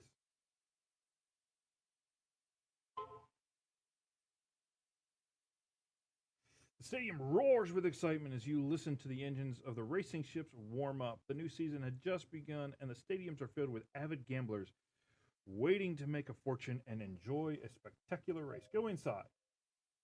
Ship racing is one of the most widespread sports of today, and consequently a huge business. Not only the bookkeepers move millions of credits every few hours, the business spread much further than the competition itself. Advertising, aeronautical companies, merchandising, a gigantic empire taking care of as good as diamonds in a jewelry store. All that was obvious to the people who went to the betting rooms where the races were broadcast live. In the center of the stadium, the complex projection system were in charge of generating the holograms, allowing the competition to continue without losing the slightest detail while the commentators shouted in ecstasy at the moments of action. You enter the stadium and head towards an armchair with good views. There are still a few minutes to go before it starts, and you take the opportunity to look at the runners, among whom you highlight 3. Check out the pilots. Zero, one of the young female prisoners of war in the fold, the enormous Equinian ghetto founded after the victory of the Children of the Sun. In the previous war, Zero was lucky enough to be born with the gift for piloting, causing Infinite Sky to grant her not only her freedom, but a juicy contract to ensure her well-being for the rest of her life. Gallo is one of the prisoners of the Dome of Bones. It is said that the director of Mercury Spaceships himself bought him his freedom in exchange for competing on his terms. Shinobi, one of the most experienced pilots in ship racing with almost 15 years completing professionally for Tana Spaceships. He's one of the veterans. After his debut, he set several records for his team and brought a breath of fresh air with his clean and smooth style. Due to his age, rumors of his retirement have begun to spread, assuring that he is in the final years of his career. We're going to bet on... Let's bet on 0. The race begins and the pilots take off at great speed. Immediately you lose sight of them and the projectors turn on. In the middle of the stadium, you can see the huge holograms of the ships winding between the obstacles of the circuit while the public cheers in ecstasy. It was a great race on more than one occasion. The rules of that sport had been questioned, a sport that was undoubtedly deadly, but it was precisely that which had turned the ship race into a colossal event it was today. Competitors fight vigorously in the final stages, where many prefer to make sure that they eliminate strong opponents rather than finish first. At various times you fear for your pilot's life, but he seems to be successful and emerge from the danger until he crosses the finish line as the first. Second of all, it's a cheat, but we won. You come by the betting room cheerfully to collect your winnings. You approach one of the machines and run the card through one of the slots. The moment screen lights up. Congratulations, you won, blah, blah, blah, blah. Time to go.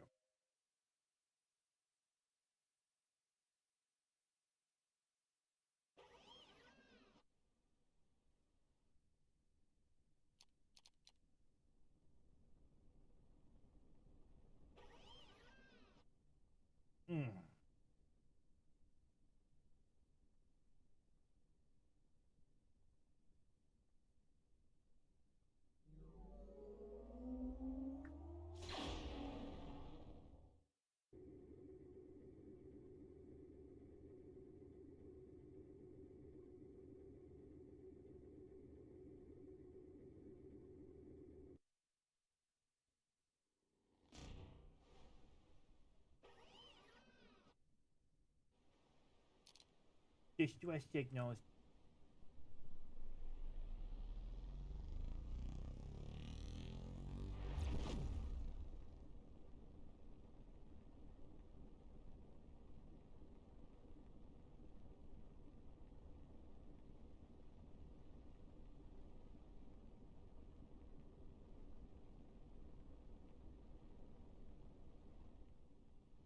Yeah. Communication screen lights up, and Captain Ship appears to be in visibly curious state of health. We have run out of supplies, and I don't think we can get to any space station before we start food. Can you give us some food? Giving them part of our provisions will cost us credits, since we will have to buy more supplies at the next visit station. We can't let them starve. Head to the target. May, prepare boarding protocol. We can't let them starve. We gotta be good peoples. We gotta be good peoples.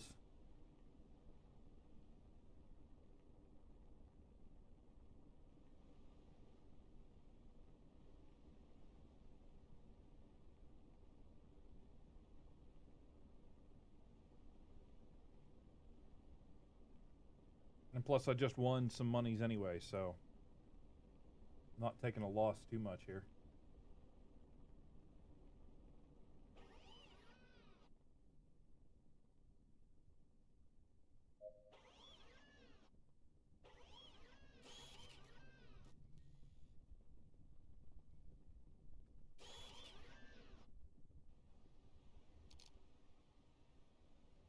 I'm okay with that. What we got here? Distress signal there. Distress signal there. Oh, jeez.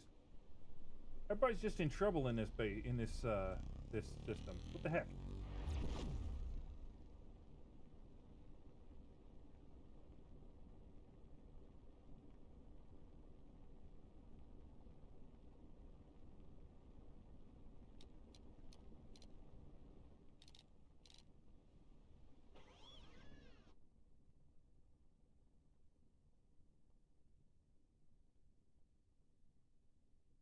A long yawn echoes from the command bridge. The crew is long retired to rest. This silence along the dim lighting of the monitors has pushed you to your limit. I'm going to rest for a while. Let me know if there's any news. Roger that, Captain. I got this. You get up to stretch your back and run your hand over your belly. You had your last meal a short while ago, but your stomach is rumbling with hunger. Head to the dining room. You get down the stairs and walk to the hall. In silence, during these quiet moments, the ship seems like a different place. Nothing to do with the busiest hours. Now that the corridors and most of the rooms are empty, you enjoy the leisurely stroll. The hatch to the dining room opens and you step inside it. One of the table's silver crew members laugh, engrossed in what they're doing. Although you don't pay much attention to them, you go straight to one of the fridges and grab a piece of fruit. Would you like to join us, Captain? Get closer to them. You take a bite of the piece of fruit and walk over to the table. Silva rolls the dice and stands up in excitement. Double betrayal in your face. Crew members are playing The Fleet, a very popular dice game. The goal is to add figures to subtract lives from the rest of the players. The last player alive wins. How much is the bet? 200 credits. You look at the rest of the crew. You'd be 5 players, so the profit would be about 800 per round. Let's do this. You grab a chair and sit next to Silva. You're a bit sleepy, but you hold out long enough to pluck them a bit. You grab the cup and ready to roll the dice. Get ready, Lopez. I haven't yet forgotten about the Foundation Day. Roll the dice, luck 5. 7! What? Silva makes the last roll and you smile satisfied. Not bad for the first round. With a quick move, you collect the dice with the cup. Another round. Lopez looks over at you defiantly. This isn't over yet. Let's keep playing. 7! It's this time it's Lopez who ends the round getting the victory after a long on you speak. It's been nice, guys, but it's time to get some sleep. Herman says, "You quit, Captain? Come on, one last round." Nah, I'm leaving. You don't take long to go to bed. Mai will wake us up in a few hours. The crew nods and they begin another round. You leave the dining room and head straight for your cabin to get some sleep. Go to bed. Back on the bridge.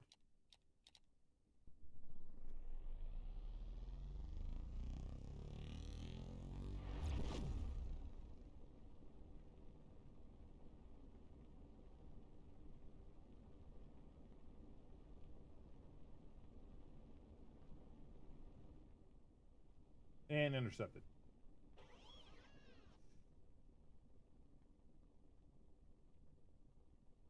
The last attack you suffered caused some of the storage anchors to come loose, causing some chests to fall, leaving a real mess. You go down to the storage along with Sato, expecting the worst.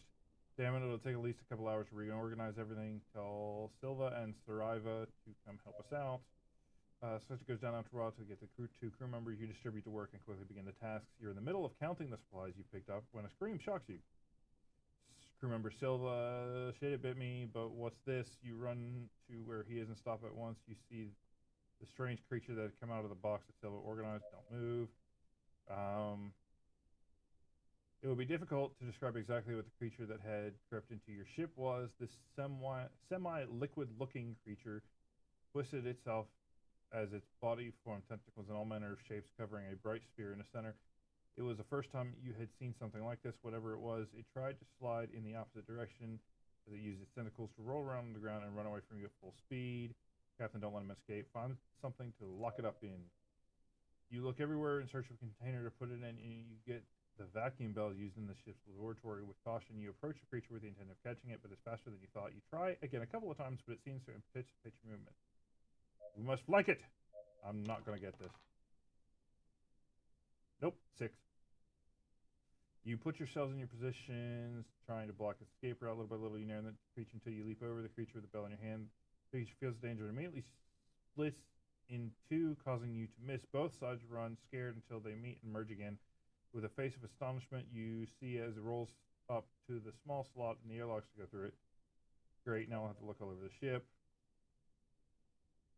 You look at Silva, who's petrified while holding the bit in hand with his eyes as open as possible. He turns his head towards you. Captain, I feel a little bit. In the middle of the sentence, an immense jet of green liquid comes propelling out of his mouth, spreading it everywhere. Scared, he cleans up his spells as best as he can before another gag. As soon as he finished vomiting, he staggers a little bit and his legs fail. Luckily, you go to grab him before he collapses. We have to get you to sick bay.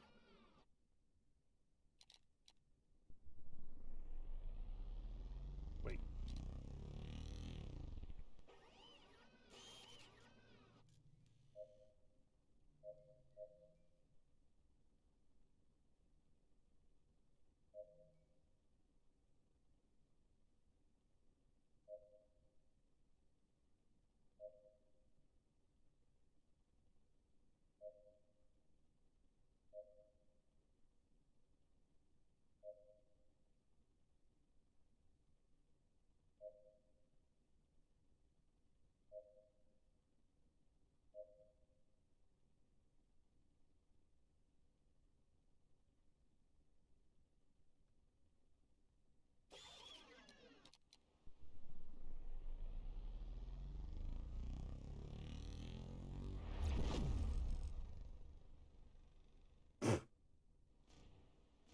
Activate the weapons! All crew to battle stations!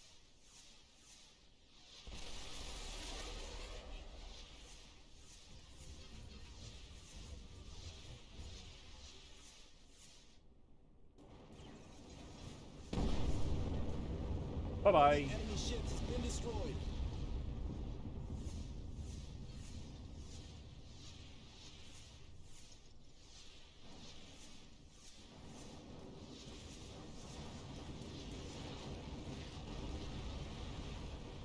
Great job, crew. We did it.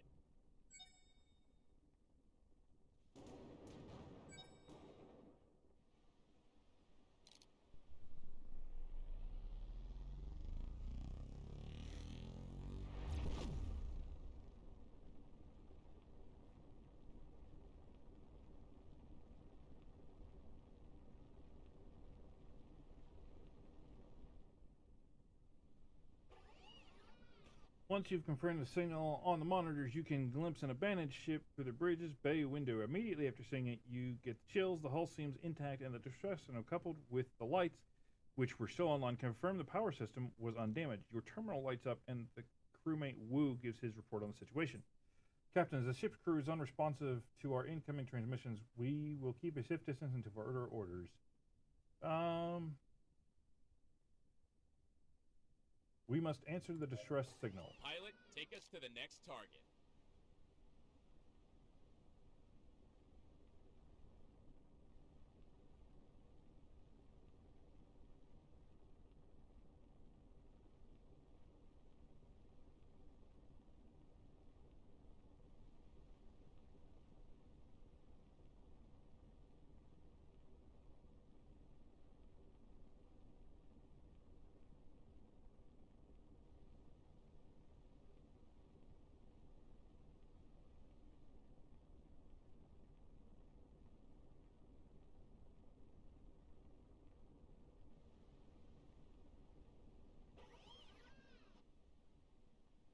The coupling request has not been confirmed, so the only viable route was to force the hatch open. The antechamber leading to the interior of the ship would make sure a complete decompression was avoided, a well-chosen safety measure to ensure rescue was possible in the case of an opening system failure. Your crew gets to work and they exit the ship with their spacesuits on. In but 1 hour, the machinery is positioned and ready to force the opening of the hatches if it were made of tin.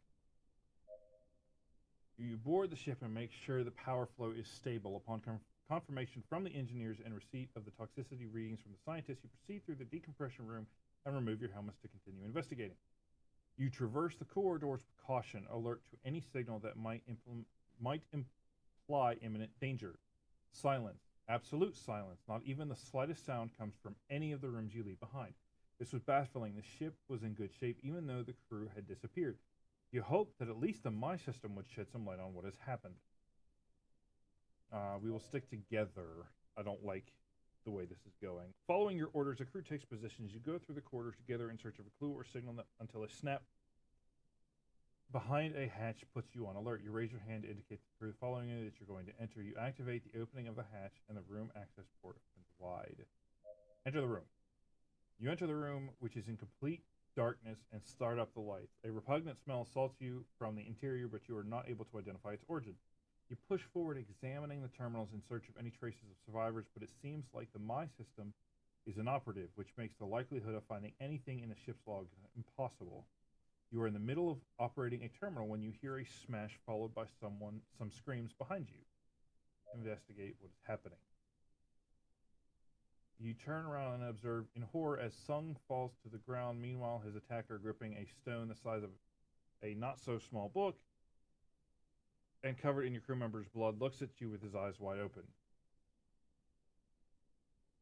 Identify yourself or we will open fire. The man does not answer and throws himself at another crew member as he raises the stone to strike again. Having been alert, the crew member being the objective that the maniac evades the hit and tackles him to the ground as the rest of the crew rushes to his aid. The man struggles and contorts, getting himself into positions that you never thought would be possible for a person. Amidst screams more animal than human, they finally manage to handcuff him, but it is not until one of them gives him a shock with the stun gun that he finally ceases struggling. Son gets up with some difficulty and raises his hand to his head. You see his face and shoulder covered in blood gushing out from the gash inflicted upon him, but miraculously he is alive. Let's return to the ship. You turn around towards the ship when you hear a voice coming from behind. Apparently one of the crew members is calling for you. What is it?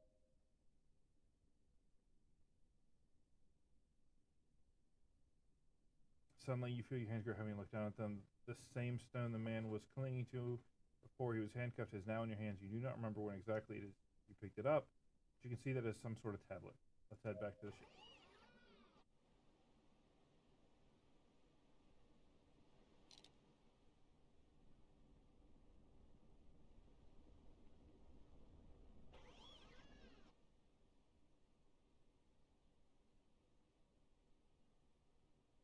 You descend to the brig of the ship in search of the man whom the tablet belonged to. After he was arrested, he hadn't said a word. In fact, before being captured, he hadn't either. The man had simply attacked you without any prior explanation. From his mouth, only screams and growls more attributable to an animal than had come out.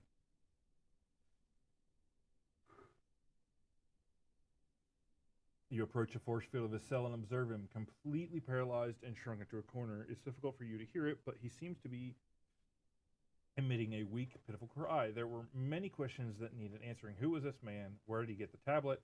What had happened to the rest of the crew? With all those questions in mind, you address him. Seem to talk to you. The man seems to ignore you and keep doing his own thing. You can see his mouth moving frantically, but you can't hear anything at all. What happened to the rest of the crew? The prisoner remains impassive as he rocks gently. Do you hear the flutes? Don't let the music stop. Don't wake him from his dream. Let him sleep. That's it. It's all a dream. Dreams have no form. A chill runs down your back. What does that mean? The man plunges his head back in between his knees. This was useless. But a glance was enough to discern the unstable state of the mind he was in. You give up and go back to the bridge. Maybe giving him some time to rearrange his ideas would allow you to get some answers that weren't incomprehensible gibberish. Get back to work.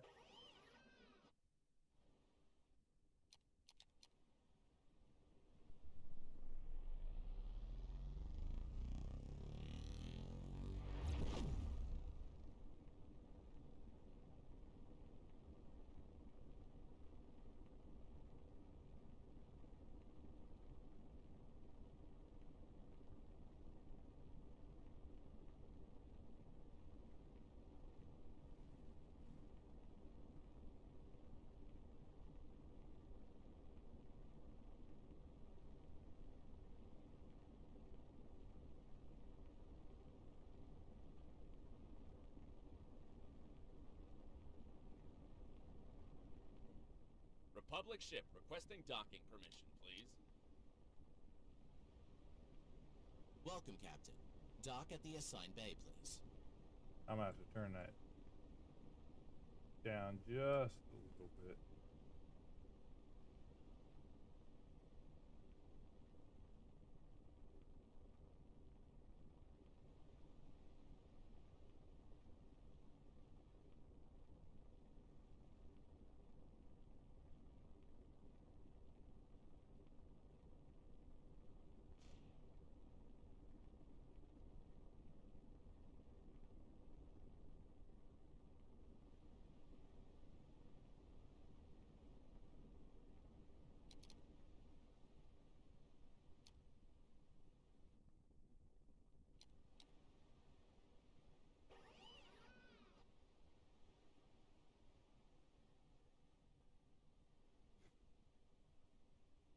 Hey, what?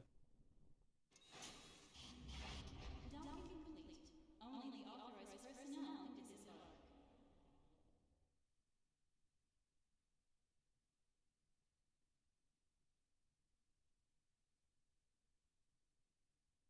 This man never enjoyed a good reputation. Everyone frequenting the area knew that it wasn't especially safe to go by.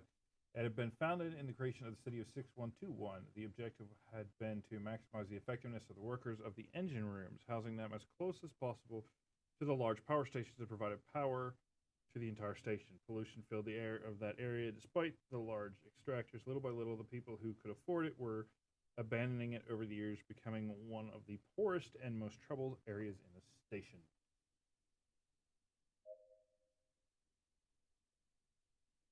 The neighborhood seems deserted. The lights of the nearby plants illuminated the street, which seems to be wet despite never having known the rain. On the floor, puddles of some kind of fluid that seem to radiate a soft glow can be seen. The street is quiet. Most homes have been abandoned or lay in ruins. The few people you meet have a frail and sickly appearance. The only things to break the sepulchral silence are the continuous noise of the extractors and a cough come from the gloom.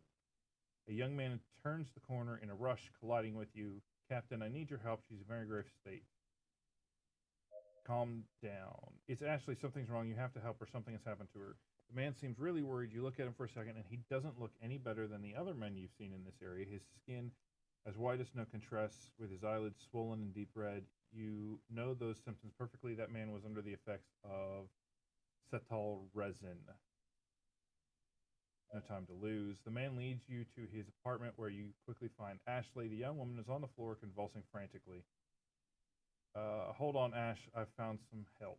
Crew member Silva lunges at her while she rummages in her bag. Meanwhile, the rest try to immobilize her as much as possible. That was serious. An overdose of cetyl resin could be easy to counteract if caught soon, but it was already in a very advanced state.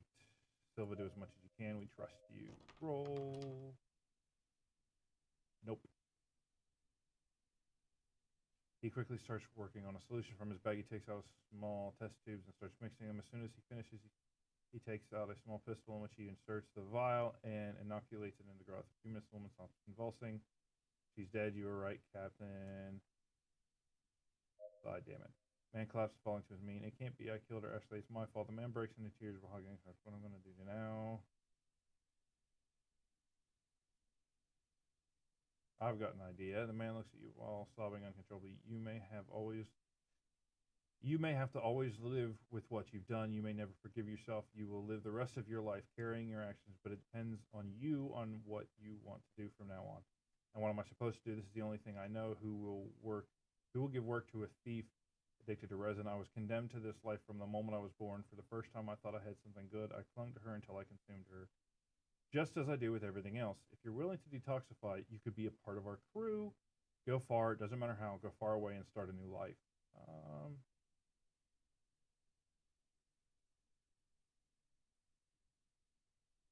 Detoxify. The man stays silent a few minutes. He regains his speech. I'll do it for her. I will leave everything and become someone respectable. Allow me to be a part of the crew and help you avoid the suffering to more people. It all depends on you.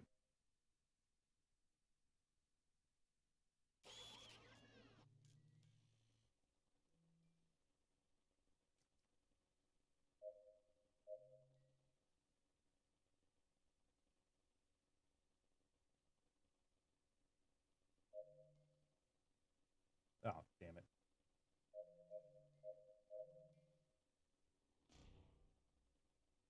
Research lab.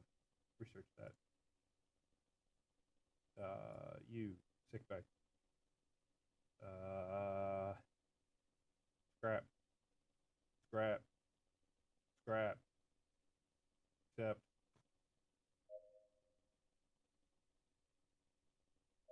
Station. Repair. Accept. Accept. Okay. Money. What's a stream sticker? Okay, so it is a new plugin that I found on Stream Elements. You can donate bits from Twitch, and you can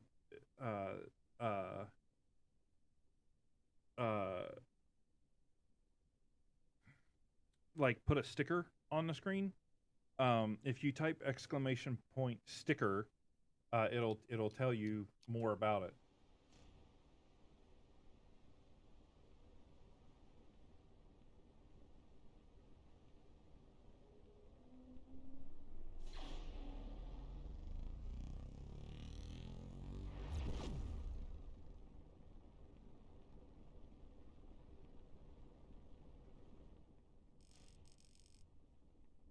Of course. We'll finish you off and spend your credits on updates.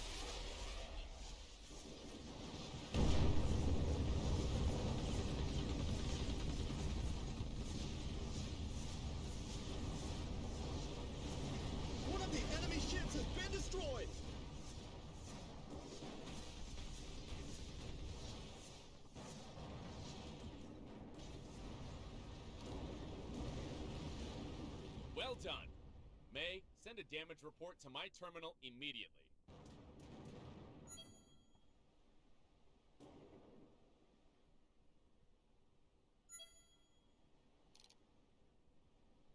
That didn't tell you a whole lot of nothing.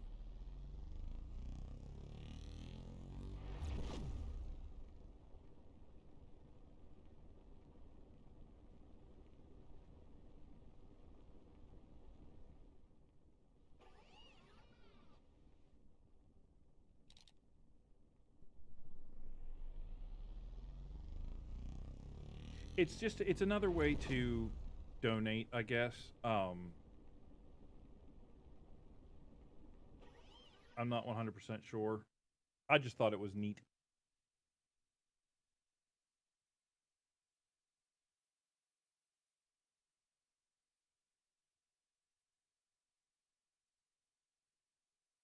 Views of the city impress you thoroughly. According to the report you've received, Salak runs a venue in the fanciest area of North Luyan. Usually, a search and capture mission would take you to the creepiest places in the galaxy. For once, you're grateful that you're not forced to visit a place where anyone could stab you in the back. You walk through the crowd until you reach the area. The streets, packed with youngsters, are illuminated by the holographic advertisement of the different establishments that try to catch the crowd's attention. You expected to find suited businessmen enjoying the finest wine vintages their wallet can afford, but you were completely wrong. Where the hell are we? Everywhere you look, people wear increasingly weird styles, from classic designs belonging to past eras to the most unlikely body modifications. You travel the galaxy for as far as you can remember, but you've never seen anything like this. You look where Sato is pointing, and you sink your face into the palm of your hand. In front of you, you can see the fox-stone facade of Salak's venue. Above the iron door, there is a platform with a person in a black leather suit on it, chained to a luminous red X. This is the dungeon. Tell me it's not true. Some of the crew members have a laugh. I'm afraid so, sir. That is Salak's venue. You sigh deeply as you take the first step inside. Let's get this done as soon as possible. You go through the double doors, and the music hits you hard. The lights flash rapidly with different colors, blinding you for a few seconds. As soon as your eyesight gets used to it, you can see some of the customers even weirder than the people outside. On the platform, several men and women dance following a bizarre choreography. From the shadows, a figure completely wrapped in leather shows up. He's wearing a gas mask just like his partner outside. Without saying a word, the man holds out his hands, offering you to choose between two colors. White. The man wearing the gas mask on and draws a red line on your forehead. You feel a chill run through your body, and you move through the premises while the rest of the crew goes through the same process. You wander around the venue, observing customers enjoying the show from their scarlet couches. What now? Search this floor. I'll go upstairs. You leave the crew behind, and you cross the main room until you reach a long corridor with dozens of doors on both sides. You move or slowly, while little by little, the music fades and the sounds of the screams gets louder. On a couple occasions, you can peek through, finding gruesome scenes that I won't dare describe here. At the end of the corridor, you come to a room similar to the main one, although decorated with a different theme. As you move, the customers notice your presence and whisper to each other. Until now, you hadn't realized how much you attracted attention, so you quickly sit in one of the armchairs, trying to go unnoticed. First time in the dungeon, is it that obvious? Next to you, stranger, please. It's like it's written on your face. Don't worry, the first time it usually feels awkward for most everyone. Was it in your case? Man, what's so funny? No. Never mind, tell me, is this what you were expecting? The man takes a long sip of his glass, waiting for an answer. Despite the uneasiness you're feeling, this might be a good chance to get some information. For now, you better just play along.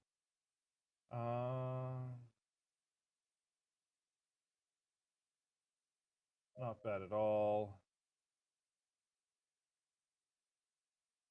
Well, it seems we have a demanding customer here, perhaps too demanding for someone who's unable to look up without blushing.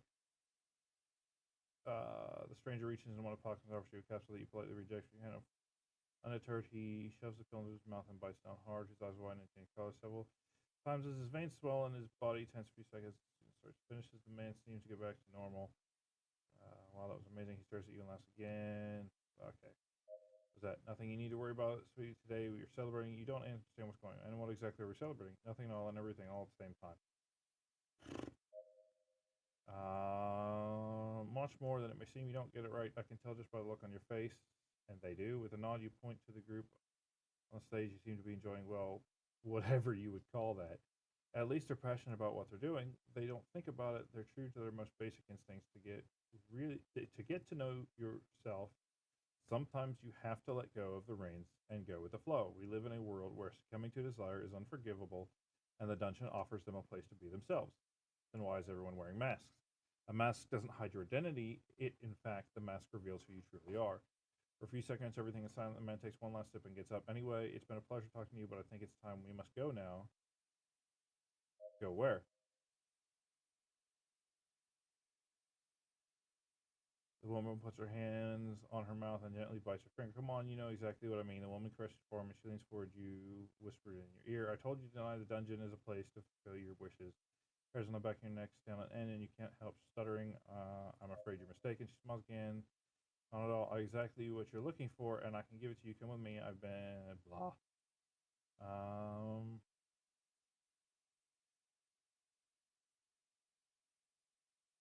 You'll have to play along for the sake of the mission. Yeah, right.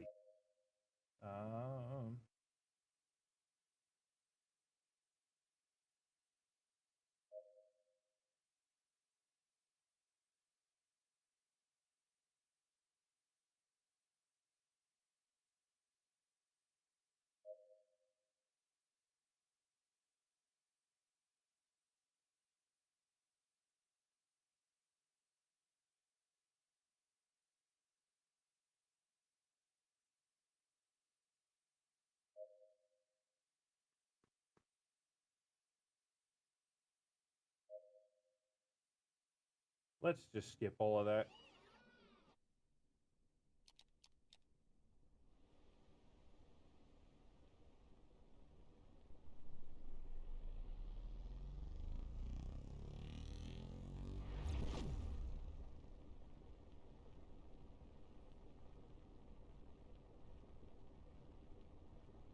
Captain to storage, please.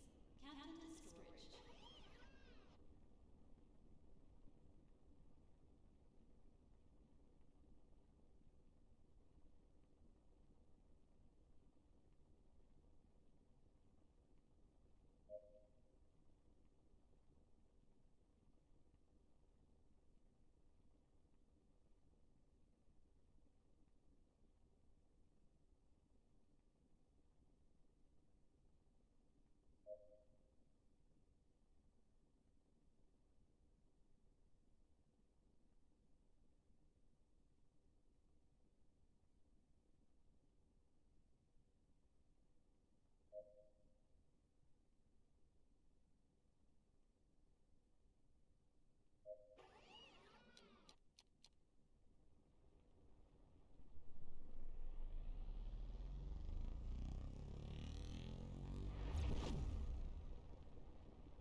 As soon as you arrive in the area, ships are placed in battle formation once again. You have a communication. With little hope that they'll give up without a fight. The skeptics we demand your immediate surrender or we force you to attack.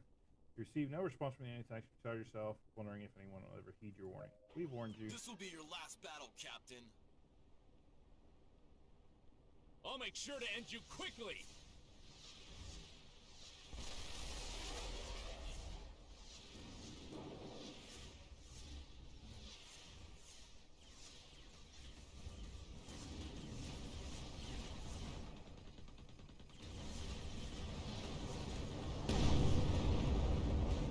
One of the enemy ships has been destroyed.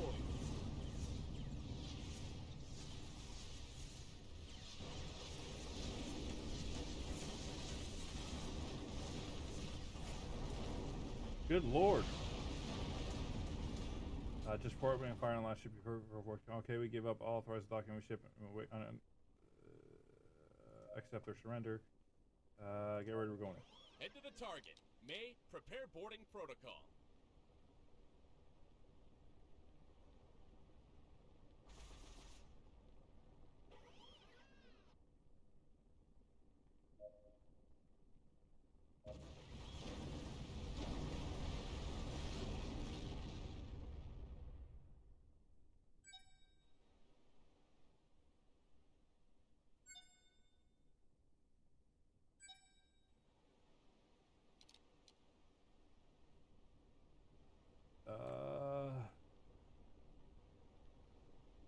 Didn't I just see another distress signal somewhere? Or no? Guess not. Okay, where do I need to go now? Bolgadu.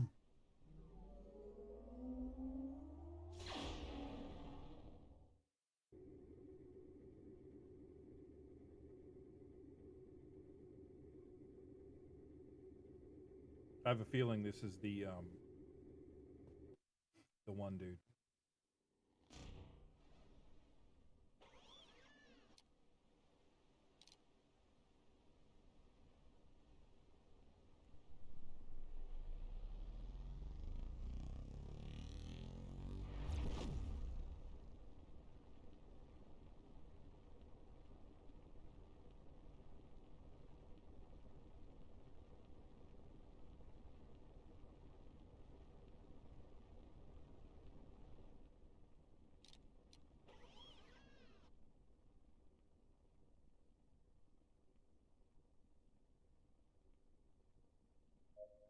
Head to the target.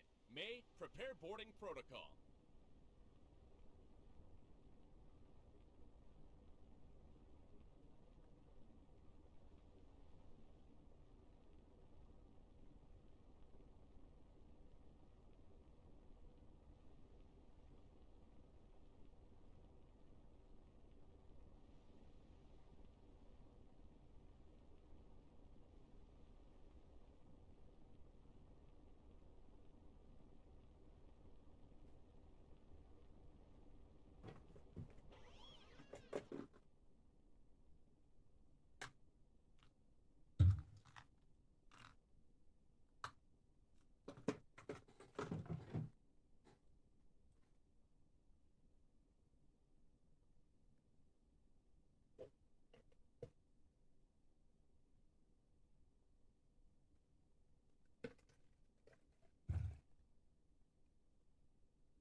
Crap. I keep skipping stuff, I'm sorry. Oh, come on!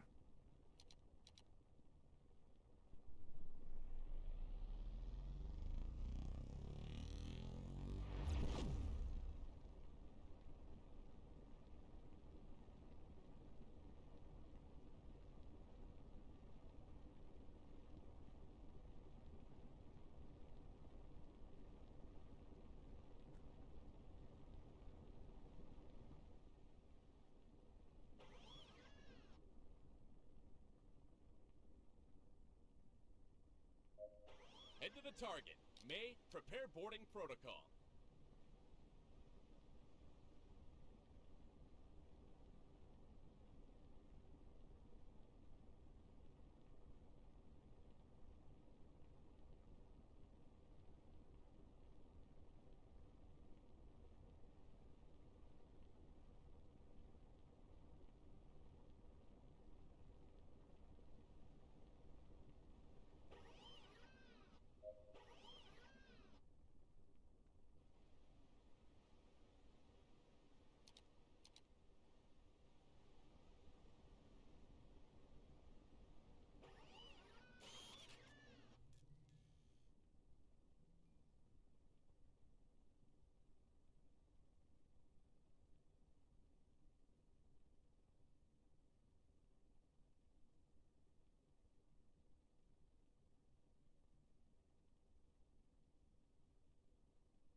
I'm pretty sure this is the mission. I think I'm pretty sure this is the mission that I'm thinking. It is. Excuse me. And I'm delivering mail to a dude who wants some adult.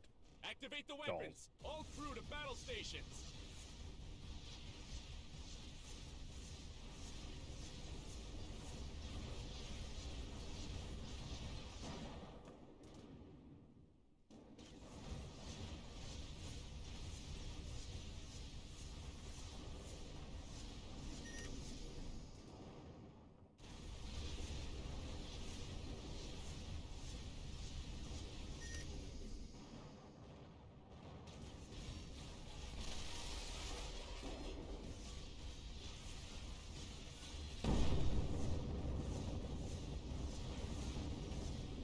One of the enemy ships has been destroyed.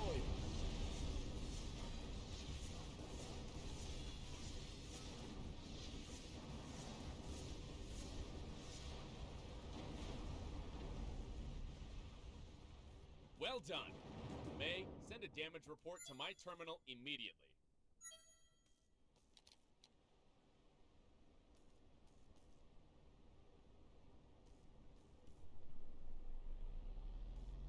Alright guys, we go and dock here and call it a night. I am actually not feeling the greatest right now. But I will be back online tomorrow morning at 8 o'clock. 8 to 12 every morning and every evening. At least 8 to 12. I'm only not doing it today because I don't feel good.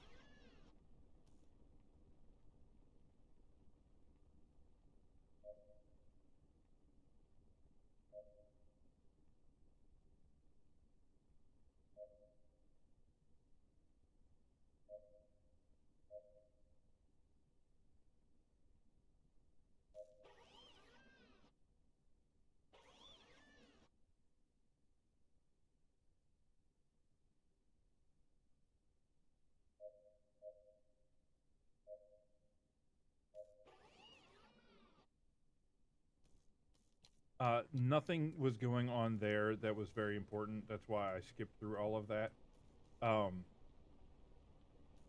It's just talking. It's a side mission that makes no sense. It doesn't add anything to the story. It's not that interesting. It doesn't lead anywhere. I don't understand why it's in the game. So I'm just like skipping past it because it's not that interesting. It just has to do with the rock that the dude beat the crap out of one of my teammates with, crewmates with.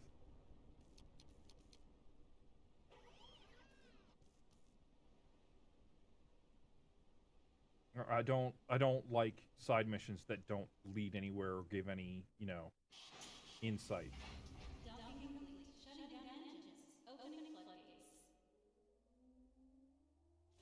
Don't need the arcade. Don't need the hangar because I don't have any stuff.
Oh, I've got 3 points. Luck.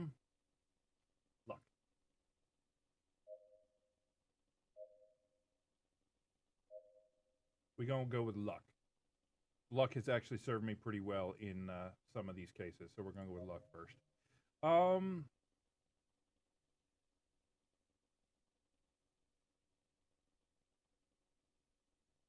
Do you guys think I should spend money on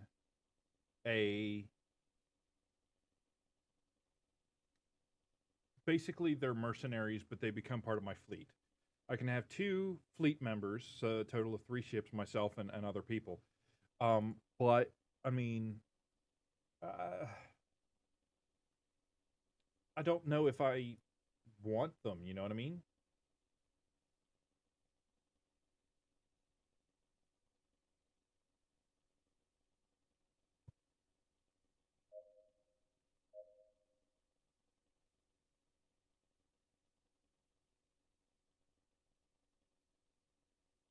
I don't know if I should get them or not. Honestly.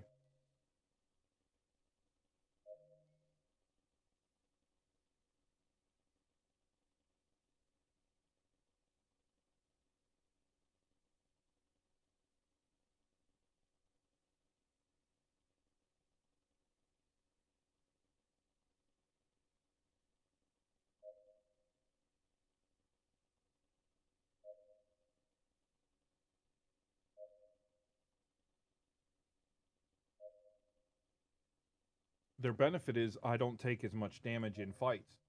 Um, they help draw enemy fire, and they do damage as well. I mean, it's basically just having AI teammates to draw enemy fire away from myself and to help deal damage and stuff like that. You know what? I've got that much. I mean, yeah, it'll cut me in half, but I'm gonna do it just because I want to see how good or bad they can be.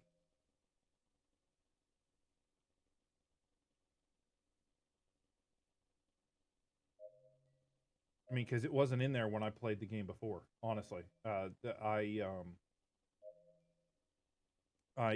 I played through the game the first time, I did not have that option. So, kind of be nice to try it out. All right, guys, I am gonna call it for the night. I really hate to, honestly. I'm having fun and enjoying the stream and stuff like that, but I want to lay down and all that stuff. So I will talk to you guys later.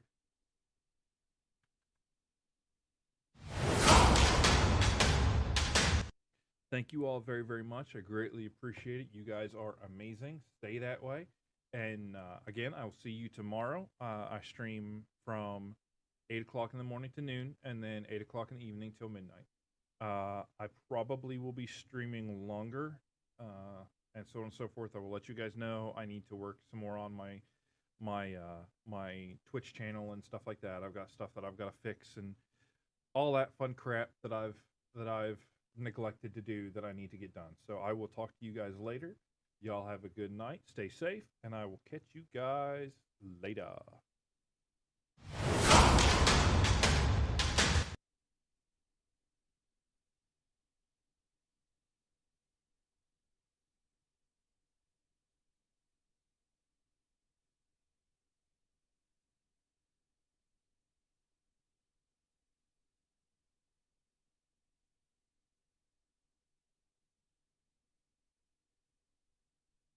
What's for dinner? Ooh, burger. What about tacos? Barbecue could be great. Or a hot bowl of ramen. Ooh, pizza. I know.